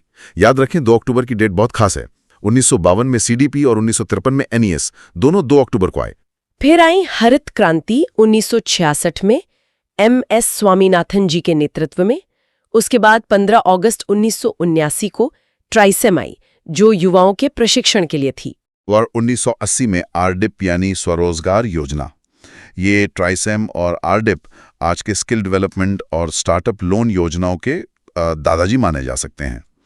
और हाँ, एग्जाम में अगर मंत्रालय याद ना आए तो ग्रामीण विकास मंत्रालय टिक करने की ट्रिक याद रखें। वाओ, दादाजी ऑफ स्कीम्स। लेकिन क्या हरित क्रांति का प्रभाव पूरे भारत में एक समान था या कुछ क्षेत्रों तक सीमित था? ये मुख्यतः पंजाब, हरियाणा और वेस्टर्न यूपी तक सीमित था, क्योंकि वहां सिंचाई की सुविधाएं पहले से बेहतर थी। बाकी भारत को उतना फायदा नहीं मिला। राइट। अब हम देख रहे हैं पेज नंबर 11। ये पेज गेम चेंजर योजनाओं के बारे में है, जिन्होंने तस्वीर बदल दी। जैसे बुनियादी ढांचे के लिए PMGSY 25 दिसंबर 2000 को आई, जिसने सड़कें बनाई। इसने गांव की नसों का काम किया, जिससे गांव मुख्य अर्थव्यवस्था से जुड़ सके। और आवास के लिए PMAYG 1 अप्रैल 2016 को आई। स्वरोजगार का भी पीक विकास क्रम है। पहले 1999 में SGSI आई, फिर 2011 में NRLM और फिर 2015 में दीनदयाल अंत्योदय योजना। पर इस पेज की सबसे बड़ी स्कीम है मनरेगा। ये 2 फरवरी 2006 को नरेगा के रूप में शुरू हुई थी और 2 अक्टूबर 2009 को इसका नाम बदल दिया गया, जिसमें 100 दिन का रोजगार मिलता है। नरेगा और मनरेगा की तारीखों का अंतर एग्जाम में बहुत कंफ्यूज करता है। इसे पक्का याद रखें। मेरा एक सवाल है, SGSI को बार बार नाम और रूप बदलने की आवश्यकता क्यों पड़ी? क्योंकि शुरू में ये इंडिविजुअल पर फोकस करती थी, जिससे बैंक्स लोन देने से डरते थे। बाद में NRLM के तहत सेल्फ हेल्प ग्रुप्स यानी महिला मंडलों पर फोकस किया गया, ताकि रिस्क कम हो और सबको फायदा मिले। ओह अच्छा, चलिए अब बढ़ते हैं पेज नंबर 12 पर। यहाँ नए भारत की आधुनिक, डिजिटल और स्वच्छ भारत योजनाएं हैं। DF पर था। दीनदयाल ग्राम ज्योति योजना 25 जुलाई 2015 को आई बिजली के लिए, और जल जीवन मिशन 15 अगस्त 2019 को नल से जल के लिए। एक बहुत इंटरेस्टिंग स्कीम है रूर्बन मिशन, जो 21 फरवरी 2016 को आई, जिसमें गांव में शहर जैसी सुविधाएं देने की बात है। और सबसे लेटेस्ट है स्वामित्व योजना, जो 24 अप्रैल 2020 को आई। पिछले लेखपाल एग्जाम में स्वामित्व योजना आई थी, ड्रोन से खेत नापना। टिप्स पे रखना है इसको। हाँ, इसके तहत गांव में ड्रोन उड़ाए जाते हैं, जैसे शहरों में डिजिटल रजिस्ट्री होती है। और एक लखपति दीदी योजना भी है सेल्फ हेल्प ग्रुप महिलाओं के लिए। मेरा सवाल रूर्बन मिशन से है, क्या इसका मुख्य उद्देश्य शहरों पर से आबादी का बोझ कम करना है? एकदम सही। जब गांव के पास ही क्लस्टर में शहर जैसी सुविधाएं मिलेंगी तो लोग शहर जाएंगे ही क्यों? इससे मेट्रो सिटीज का बोझ कम होगा। राइट। अब हम देख रहे हैं पेज नंबर 13। टाइमर ऑन कीजिए। पूरा लेक्चर इसे एक स्लाइड में निचोड़ दिया है। ये 15 वन लाइनर्स का एग्जाम रिवीजन ब्लास्ट है। Screenshot now. ये सच में एग्जाम से ठीक 5 मिनट पहले पढ़ने वाले शॉर्ट नोट्स की तरह है। बिल्कुल, इसमें सब है। मौलेनोंग, बुधाना, ऋग्वेदा का डाटा, 1952 की CDP और स्वामीनाथन जी। आर्टिकल 14 11वीं अनुसूची, त्रिस्तरीय और द्विस्तरीय की ट्रिक्स। और मनरेगा का 2009 का साल, PMGSY का 2000 साल, 1 पक्का बीघा और 99 इंच का लत्था और गढ़गिल समिति की डिटेल। ये 15 लाइनें, 15 पक्के नंबर हैं। क्या इन 15 तथ्यों में से सबसे ज्यादा बार एग्जाम में कोई एक तथ्य रिपीट होता है? आप अशोक मेहता और बलवंत राय मेहता की ट्रिक और मनरेगा का नाम बदलने का साल, ये लगभग हर एग्जाम में घूम फिर कर आते हैं। चलिए अब बढ़ते हैं पेज नंबर 14 पर। अभी तक हमने जो पढ़ा, यहाँ उसका सीधा टेस्ट है। ये 10 एक्सपेक्टेड MCQs का सेट है। क्वेश्चन 1, पंचायती राज कहाँ से शुरू हुआ? नागौर। क्वेश्चन 2, कार्यकाल कितना होता है? 5 वर्ष। क्वेश्चन 3, 74वां संशोधन किसके लिए है? नगर पालिका के लिए। क्वेश्चन 4, मनरेगा के दिन पूछे हैं, जो 100 हैं। क्वेश्चन 5, स्वामित्व योजना का मंत्रालय। इसका आंसर पंचायती राज मंत्रालय है। यहाँ ध्यान दीजिए, स्वामित्व योजना में अक्सर स्टूडेंट्स ग्रामीण विकास मंत्रालय टिक कर देते हैं, जबकि सही उत्तर पंचायती राज मंत्रालय है। ये एक क्लासिक MCQ ट्रैप है। क्वेश्चन 6 जरीब के बारे में है, जो लोहे की जंजीर है। क्वेश्चन 7, सेवाग्राम किसका है? गांधी जी का। क्वेश्चन 8, ट्राइसिम की आयु पूछी है, जो 18 से 35 वर्ष है। क्वेश्चन 9, 1 हेक्टेयर में कितने बीघा? लगभग 4 बीघा। और क्वेश्चन 10, जल जीवन मिशन कब शुरू हुआ? 15 अगस्त 2019 को 10 में से 8 ठीक हुए, तो तैयारी टॉप नॉच है। मेरा एक कॉन्सेप्चुअल सवाल है यहाँ, ट्राइसेम योजना में 18 से 35 वर्ष की आयु सीमा ही क्यों रखी गई? क्योंकि ये उम्र डेमोग्राफिक डिविडेंड की होती है। इस उम्र में सिखाया गया हुनर आने वाले 30-40 साल तक प्रोडक्टिव रहता है। बिल्कुल सही। जब हम इस आधुनिक प्रशासनिक ढांचे को देखते हैं ना, तो ऐसा लगता है जैसे ये सब बस कल ही बना हो। हाँ, ज्यादातर लोगों को यही लगता है। लेकिन इन स्रोतों से पता चलता है कि इसकी जड़ें बहुत गहरी हैं। मतलब मौर्य काल में गांवों को ग्राम कहा जाता था, और जो राज के भूमि से आय होती थी उसका एक विशिष्ट नाम था, सीता। सीता, बिल्कुल। और जो टैक्स वसूला जाता था उसे भाग कहते थे। हाँ, और ये कुल उपज का 1/6 हिस्सा होता था। मतलब ये कोई कच्चा सिस्टम नहीं था, बल्कि एक बहुत ही सुव्यवस्थित अर्थव्यवस्था थी। और यहीं से हमें सिस्टम और रिकॉर्ड कीपिंग का असली महत्व समझ आता है। अगर किसी राज्य को यही नहीं पता कि उसकी जमीन कितनी है और वहां उग क्या रहा है, तो वो नीतियां कैसे बनाएगा? बिल्कुल नहीं बना सकता। तो प्राचीन भारत में ये व्यवस्था बहुत मजबूत थी। लेकिन जब हम आधुनिक भारत के निर्माण की तरफ आते हैं, तो विकास का नजरिया पूरी तरह बदल गया। आजादी से पहले 1920 में रविंद्रनाथ टैगोर ने श्री निकेतन परियोजना शुरू की थी। अच्छा, टैगोर जी ने? हाँ, और उनका उद्देश्य सिर्फ टैक्स वसूलना नहीं था, बल्कि ग्रामीणों को आत्मनिर्भर बनाना था। ये आधुनिक ग्रामीण विकास के शुरुआती प्रयोगों में से एक था। लेकिन टैगोर का वो प्रयोग तो एक बहुत ही सीमित क्षेत्र तक था ना। मतलब जब देश आजाद हुआ तो पूरे देश के लिए बड़े मॉडल की जरूरत थी। सही कहा। और यहीं से कहानी में एक बहुत बड़ा मोड़ आता है। हाँ, 2 अक्टूबर 1952 को सामुदायिक विकास कार्यक्रम, यानी जिसे हम सीडीपी कहते हैं, वो लॉन्च किया गया, और इसमें फोर्ड फाउंडेशन ने भी आर्थिक मदद दी थी। बिल्कुल। और फिर 1953 में राष्ट्रीय विस्तार सेवा यानी NES लाई गई, ताकि इस योजना को जमीन पे उतारा जा सके। लेकिन स्रोतों में एक बहुत ही स्पष्ट बात सामने आती है कि इतनी बड़ी योजना वो बुरी तरह विफल रही। अब मैं ये सोच रही थी कि इतनी अच्छी नीयत और विदेशी फंडिंग होने के बावजूद ये फेल क्यों हुई? इसका कारण बहुत दिलचस्प है। इसे एक एनालॉजी से समझें तो ये वैसा ही था जैसे कोई बॉस अपने एसी कमरे में बैठकर फैक्ट्री के मजदूरों के लिए नियम बना दें, बिना ये जाने कि वो मशीनें असल में काम कैसे करती हैं। मतलब इसे हम टॉप डाउन मॉडल कहते हैं। हाँ, बिल्कुल सटीक एनालॉजी है आपकी। ये जो टॉप डाउन अप्रोच थी ना, यही इस विफलता की असली जड़ थी।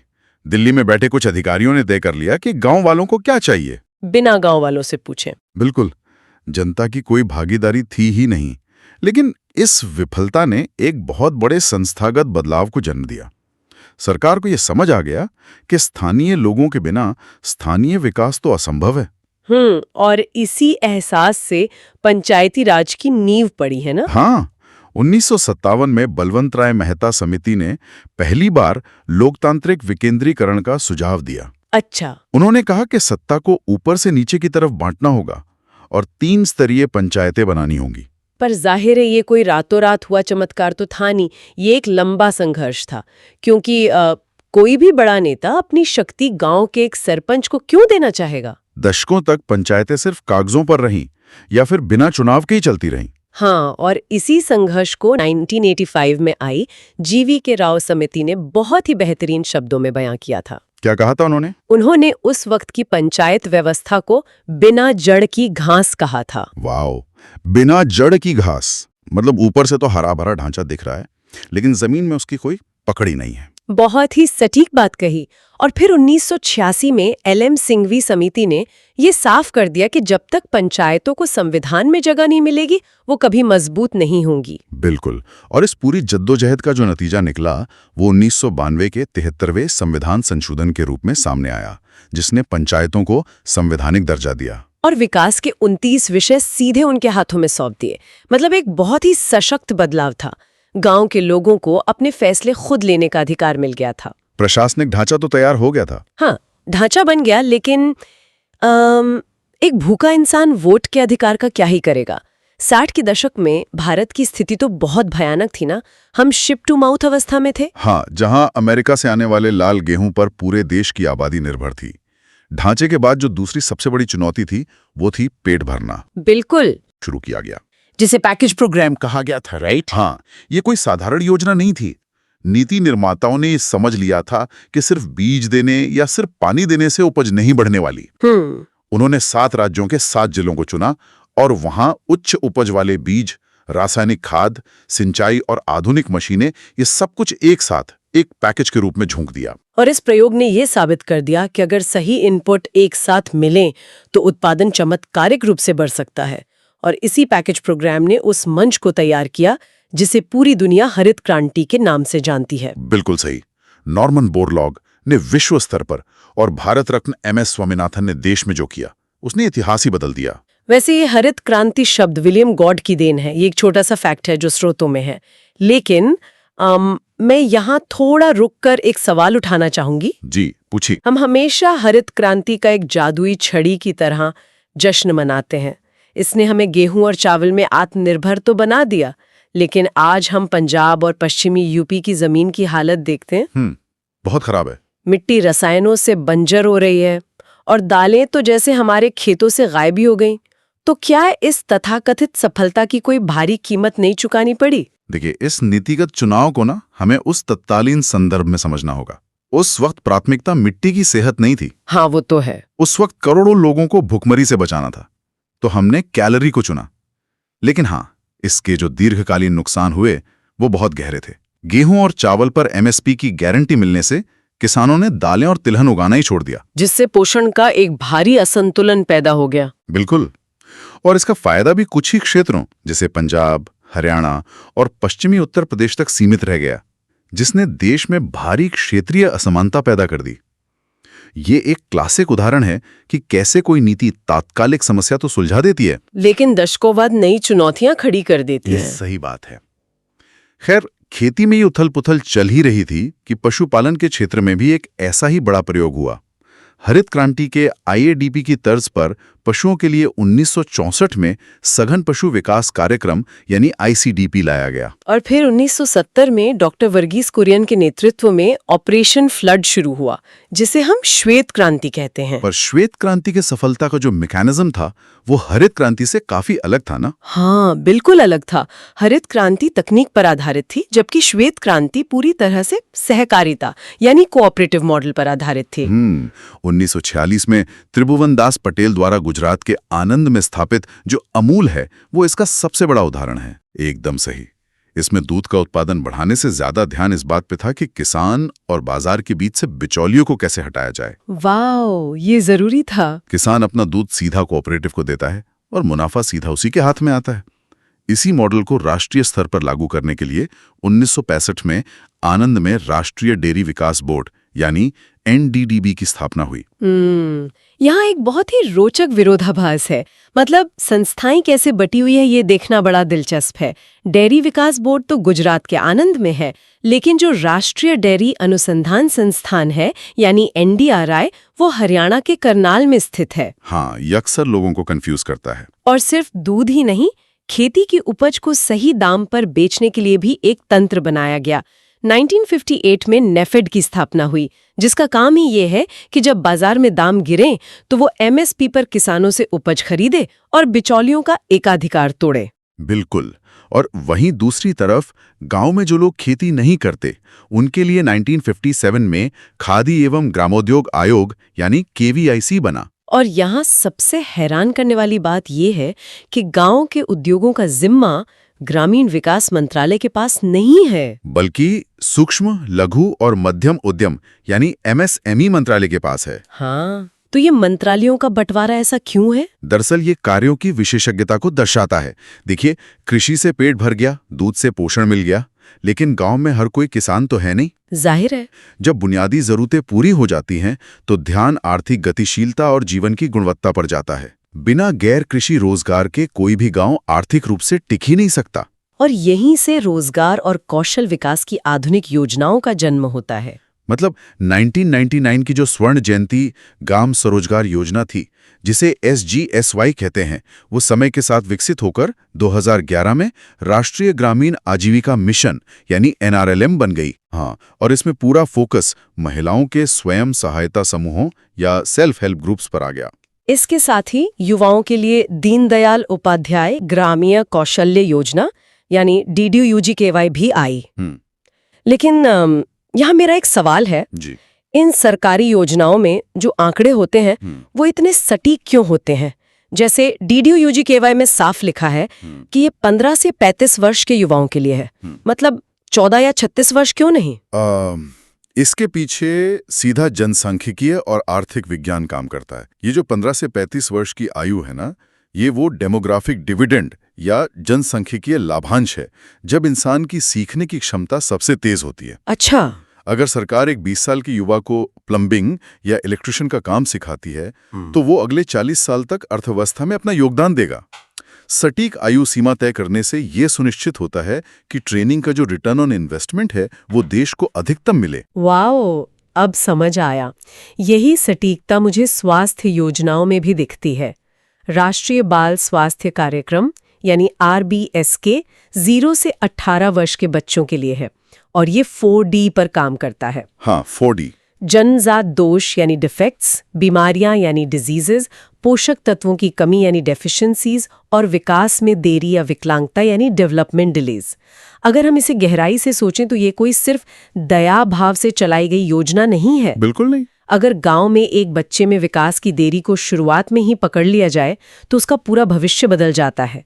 वो बच्चा आगे चलकर किसी पर निर्भर रहने के बजाय देश की अर्थव्यवस्था का एक सक्रिय हिस्सा बन सकता है। यही प्रिवेंटिव हेल्थ केयर यानी निवारक स्वास्थ्य देखभाल का असली मैकेनिज्म है। इसी तरह आप मिशन इंद्रधनुष को देखिए, जो 2 साल तक के बच्चों और गर्भवती महिलाओं के लिए 90% टीकाकरण सुनिश्चित करता है। एक टीका बीमारी रोकता है और बीमारी रुकने से उस परिवार के हजारों रुपए बचते हैं जो शायद दवाइयों में खर्च हो जाते। बिल्कुल। और इसके बाद जो महायोजनाएं आईं, उन्होंने इसी जीवन की गुणवत्ता को पूरी तरह से बदलने का काम किया। स्वच्छ भारत मिशन ने खुले में शौच की उस प्रथा पर प्रहार किया जो डायरिया और जल जनित बीमारियों का सबसे बड़ा कारण थी। और एक बीमार शरीर किसी भी आर्थिक अवसर का फायदा नहीं उठा सकता। इसी सोच ने दुनिया की सबसे बड़ी स्वास्थ्य बीमा योजना आयुष्मान भारत को जन्म दिया, जो 2018 में रांची से शुरू हुई थी। हाँ, और इस योजना में एक बहुत ही खास बात है, ये प्रति व्यक्ति 1 लाख या 2 लाख का कवर नहीं देती, ये प्रति परिवार 5 लाख रुपए तक का कैशलेस बीमा देती है। इसके पीछे क्या तर्क है? इस प्रति परिवार मॉडल के पीछे का जो अर्थशास्त्र है ना, वो बहुत गहरा है। भारत के ग्रामीण इलाकों में अपनी जेब से होने वाला इलाज का खर्च सबसे बड़ी समस्या रही है। Out of pocket expenditure. बिल्कुल। अगर घर के कमाने वाले सदस्य या किसी बुजुर्ग को गंभीर बीमारी हो जाए तो इलाज के लिए लोगों को अपनी पुश्तैनी जमीन या गाय भैंस तक बेचनी पड़ जाती है। ये तो बहुत आम है हमारे गांव में। हाँ, एक अकेली बीमारी पूरे परिवार को पीढ़ियों की गरीबी में धकेल देती है। जब सरकार पूरे परिवार को 5 लाख का एक मुश्त कवर देती है तो वो असल में उस परिवार को दिवालिया होने से बचाने का एक वित्तीय शील्ड तैयार करती है। स्वास्थ्य का शील्ड तो मिल गया, लेकिन अगर मानसून में मिट्टी का घर ही ढह जाए या पानी भरने के लिए महिलाओं को मीलों पैदल चलना पड़े तो ये सारी आर्थिक प्रगति तो धरी की धरी रह जाती है ना। सही बात है। और यहीं पर बुनियादी ढांचे की योजनाएं आती हैं। प्रधानमंत्री आवास योजना ग्रामीण मैदानी क्षेत्रों में पक्का मकान बनाने के लिए 1,20,000 रुपए देती है। और जल जीवन मिशन ने तो एक बहुत ही स्पष्ट मानक तय कर दिया है। हाँ, 2028 तक हर व्यक्ति को प्रतिदिन 55 लीटर सुरक्षित पानी सीधा उसके घर के नल से मिलेगा। तो ये पक्का घर और नल से जल, ये दोनों सिर्फ ईंट पत्थर और पाइप के ढांचे नहीं हैं। जब एक महिला का पानी भरने में लगने वाला रोजाना का 3-4 घंटे का समय बचता है तो वो समय का इस्तेमाल स्वयं सहायता समूह में काम करने या अपने बच्चों की पढ़ाई पर ध्यान देने में कर सकती है। बिल्कुल। बुनियादी ढांचा सीधे तौर पर मानव पूंजी के निर्माण से जुड़ा है। लेकिन इन सब के बावजूद ग्रामीण भारत में एक ऐसा वर्ग है जो हमेशा कुदरत और अर्थव्यवस्था के रहमो करम पर ही रहता है, हमारा किसान। हाँ। अगर बेमौसम बारिश आ जाए तो पक्का घर भी उसे मानसिक सुकून नहीं दे सकता। इसलिए इस पूरे ढांचे को एक सेफ्टी नेट या वित्तीय सुरक्षा जाल से बांधना बहुत जरूरी था। और मुझे लगता है कि इसकी शुरुआत उसी गलती को सुधारने से हुई जो हरित क्रांति में हुई थी। आपका इशारा सॉइल हेल्थ कार्ड की तरफ है। हाँ, हरित क्रांति ने उत्पादन तो बढ़ाया लेकिन मिट्टी का स्वास्थ्य बुरी तरह बिगाड़ दिया। इसी नुकसान को पलटने के लिए 2015 में राजस्थान के सूरतगढ़ से सॉइल हेल्थ कार्ड योजना शुरू हुई। इसमें हर 3 साल में जमीन की जांच होती है। ये बहुत जरूरी कदम था। ये कार्ड किसान को ठीक बताता है कि खेत में यूरिया की जरूरत है या पोटाश की। ये सिर्फ मिट्टी ही नहीं सुधारता, बल्कि अनावश्यक महंगे उर्वरकों पर होने वाले किसान के खर्च को भी बचाता है। और कुदरत की मार से बचने के लिए प्रधानमंत्री फसल बीमा योजना आई। इसमें जो प्रीमियम दरें हैं ना, वो किसी भी पुरानी बीमा योजना से एकदम अलग है। हाँ, बहुत कम रखी गई हैं। रबी की फसल के लिए सिर्फ 1.5%, खरीफ के लिए 2% और बागवानी के लिए 5% प्रीमियम। पहले की बीमा योजनाएं इतनी महंगी थीं कि एक छोटा किसान उन्हें खरीद ही नहीं पाता था। इन कम दरों ने असल में उस दुष्चक्र को तोड़ा जहां एक फसल बर्बाद होने पर किसान को साहूकार से भारी ब्याज पर कर्ज लेना पड़ता था। पर यहाँ ना एक बहुत बड़ी व्यावहारिक समस्या थी। वो क्या? बीमा का पैसा या कोई भी सरकारी सहायता किसान तक पहुंचेगी कैसे? हाँ। पुराने सिस्टम में भ्रष्टाचार और बिचौलियों का इतना गहरा जाल था कि ऊपर से चला पैसा नीचे पहुंचते पहुंचते गायब ही हो जाता था। ओहो, वो तो जग जाहिर है। इस लीकेज को रोकने के लिए जिस मैकेनिज्म का इस्तेमाल किया गया वो था जैम ट्रिनिटी, यानी जनधन, आधार और मोबाइल। प्रधानमंत्री जनधन योजना के तहत खोले गए जीरो बैलेंस खातों ने इस पूरी वित्तीय क्रांति की नींव रखी। यानी अब पैसा सीधे उसी के हाथ में जाएगा जिसका उस पर हक है। बिल्कुल। और डायरेक्ट बेनिफिट ट्रांसफर या डीबीटी की इसी ताकत ने पीएम किसान जैसे योजना को संभव बनाया। बिल्कुल। गोरखपुर से शुरू हुई इस योजना में किसानों को हर साल 6,000 रुपए 3 समान किश्तों में सीधे उनके खातों में मिलते हैं। बुआई के ठीक पहले जब किसान के खाते में 2,000 रुपए हरते हैं तो उसे बीज या खाद के लिए किसी के आगे हाथ नहीं फैलाना पड़ता। ये बहुत बड़ी राहत है। और इसी वित्तीय और सामाजिक समावेशन ने महिलाओं को भी एक नई ताकत दी है। बलिया से शुरू हुई उज्ज्वला योजना को अक्सर लोग सिर्फ मुफ्त गैस सिलेंडर की योजना मान लेते हैं। हाँ, ज्यादातर लोग यही सोचते हैं। लेकिन इसका असली मैकेनिज्म स्वास्थ्य से जुड़ा है। विश्व स्वास्थ्य संगठन के अनुसार लकड़ी के चूल्हे का धुआं रोजाना सैकड़ों सिगरेट पीने जितना नुकसानदेह होता है। एलपीजी कनेक्शन ने महिलाओं के फेफड़ों को उस धुएं से बचाया है। वाओ, इस नजरिए से तो कम ही लोग सोचते हैं। और दूसरी तरफ प्रधानमंत्री मातृ वंदना योजना है। हाँ। जब एक मजदूर महिला गर्भवती होती है तो काम पर ना जा पाने के कारण उसकी दिहाड़ी का नुकसान होता है। ये योजना उस दिहाड़ी के नुकसान की भरपाई करती है, यानी वेज सपोर्ट देती है, ताकि वो आराम कर सके और सही पोषण ले सके।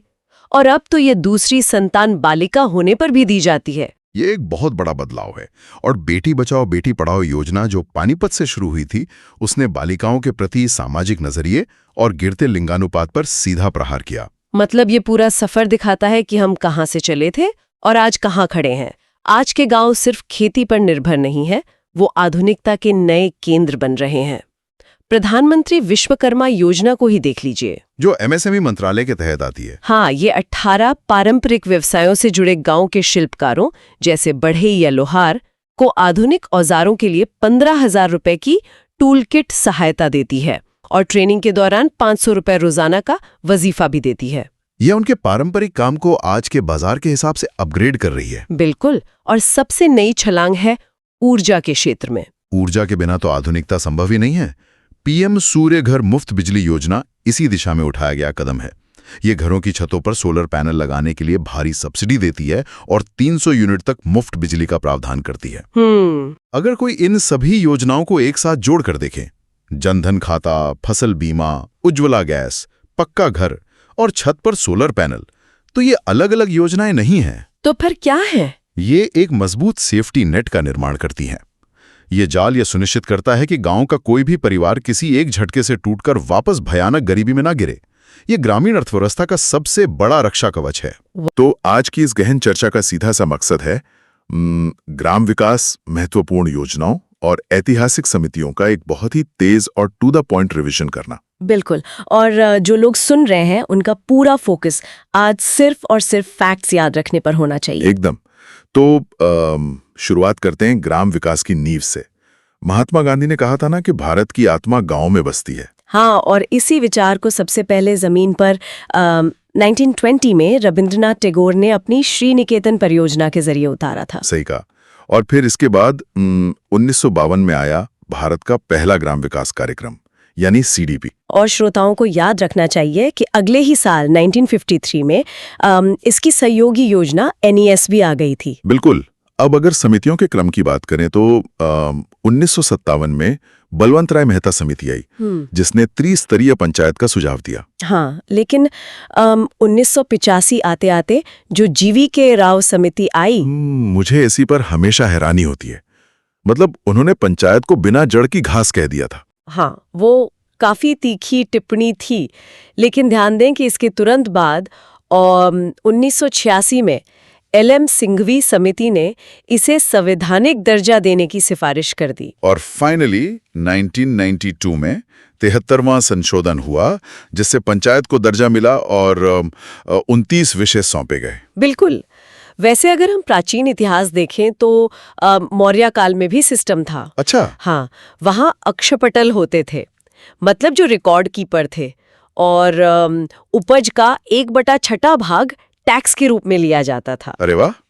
तो अब हरित क्रांति पर आते हैं। हाँ। इसकी नींव रखी गई 1960-61 के IADP से। और यहाँ याद रखें कि विश्व में इसके जनक नॉर्मन बोरलॉग थे और भारत में MS स्वामीनाथन। और हरित क्रांति शब्द खुद विलियम गॉड ने दिया था। बिल्कुल। लेकिन इसका एक नुकसान भी हुआ था ना? हाँ। मतलब हरित क्रांति का सबसे ज्यादा नुकसान दालों की खेती को हुआ। एकदम सही। और शायद इसीलिए 1970 में श्वेत क्रांति पर जोर दिया गया। हाँ, श्वेत क्रांति मतलब 1946 में त्रिभुवन दास पटेल द्वारा शुरू किया गया अमूल। और इसके साथ ही NDDB, और दोनों ही आनंद गुजरात में है। राइट। लेकिन यहाँ जो लोग सुन रहे हैं उनके लिए एक अलर्ट है। मंत्रालयों का ध्यान रखें, 1958 में बना नाफेड कृषि मंत्रालय के तहत आता है। और जो KVIC है वो MSME मंत्रालय के तहत आता है। ये बहुत जरूरी पॉइंट है। बिल्कुल। अच्छा, एक बात बताओ, 1952 में पहली योजना होने के बावजूद वो CDP फेल क्यों हो गई थी? क्योंकि वो टॉप डाउन मॉडल था।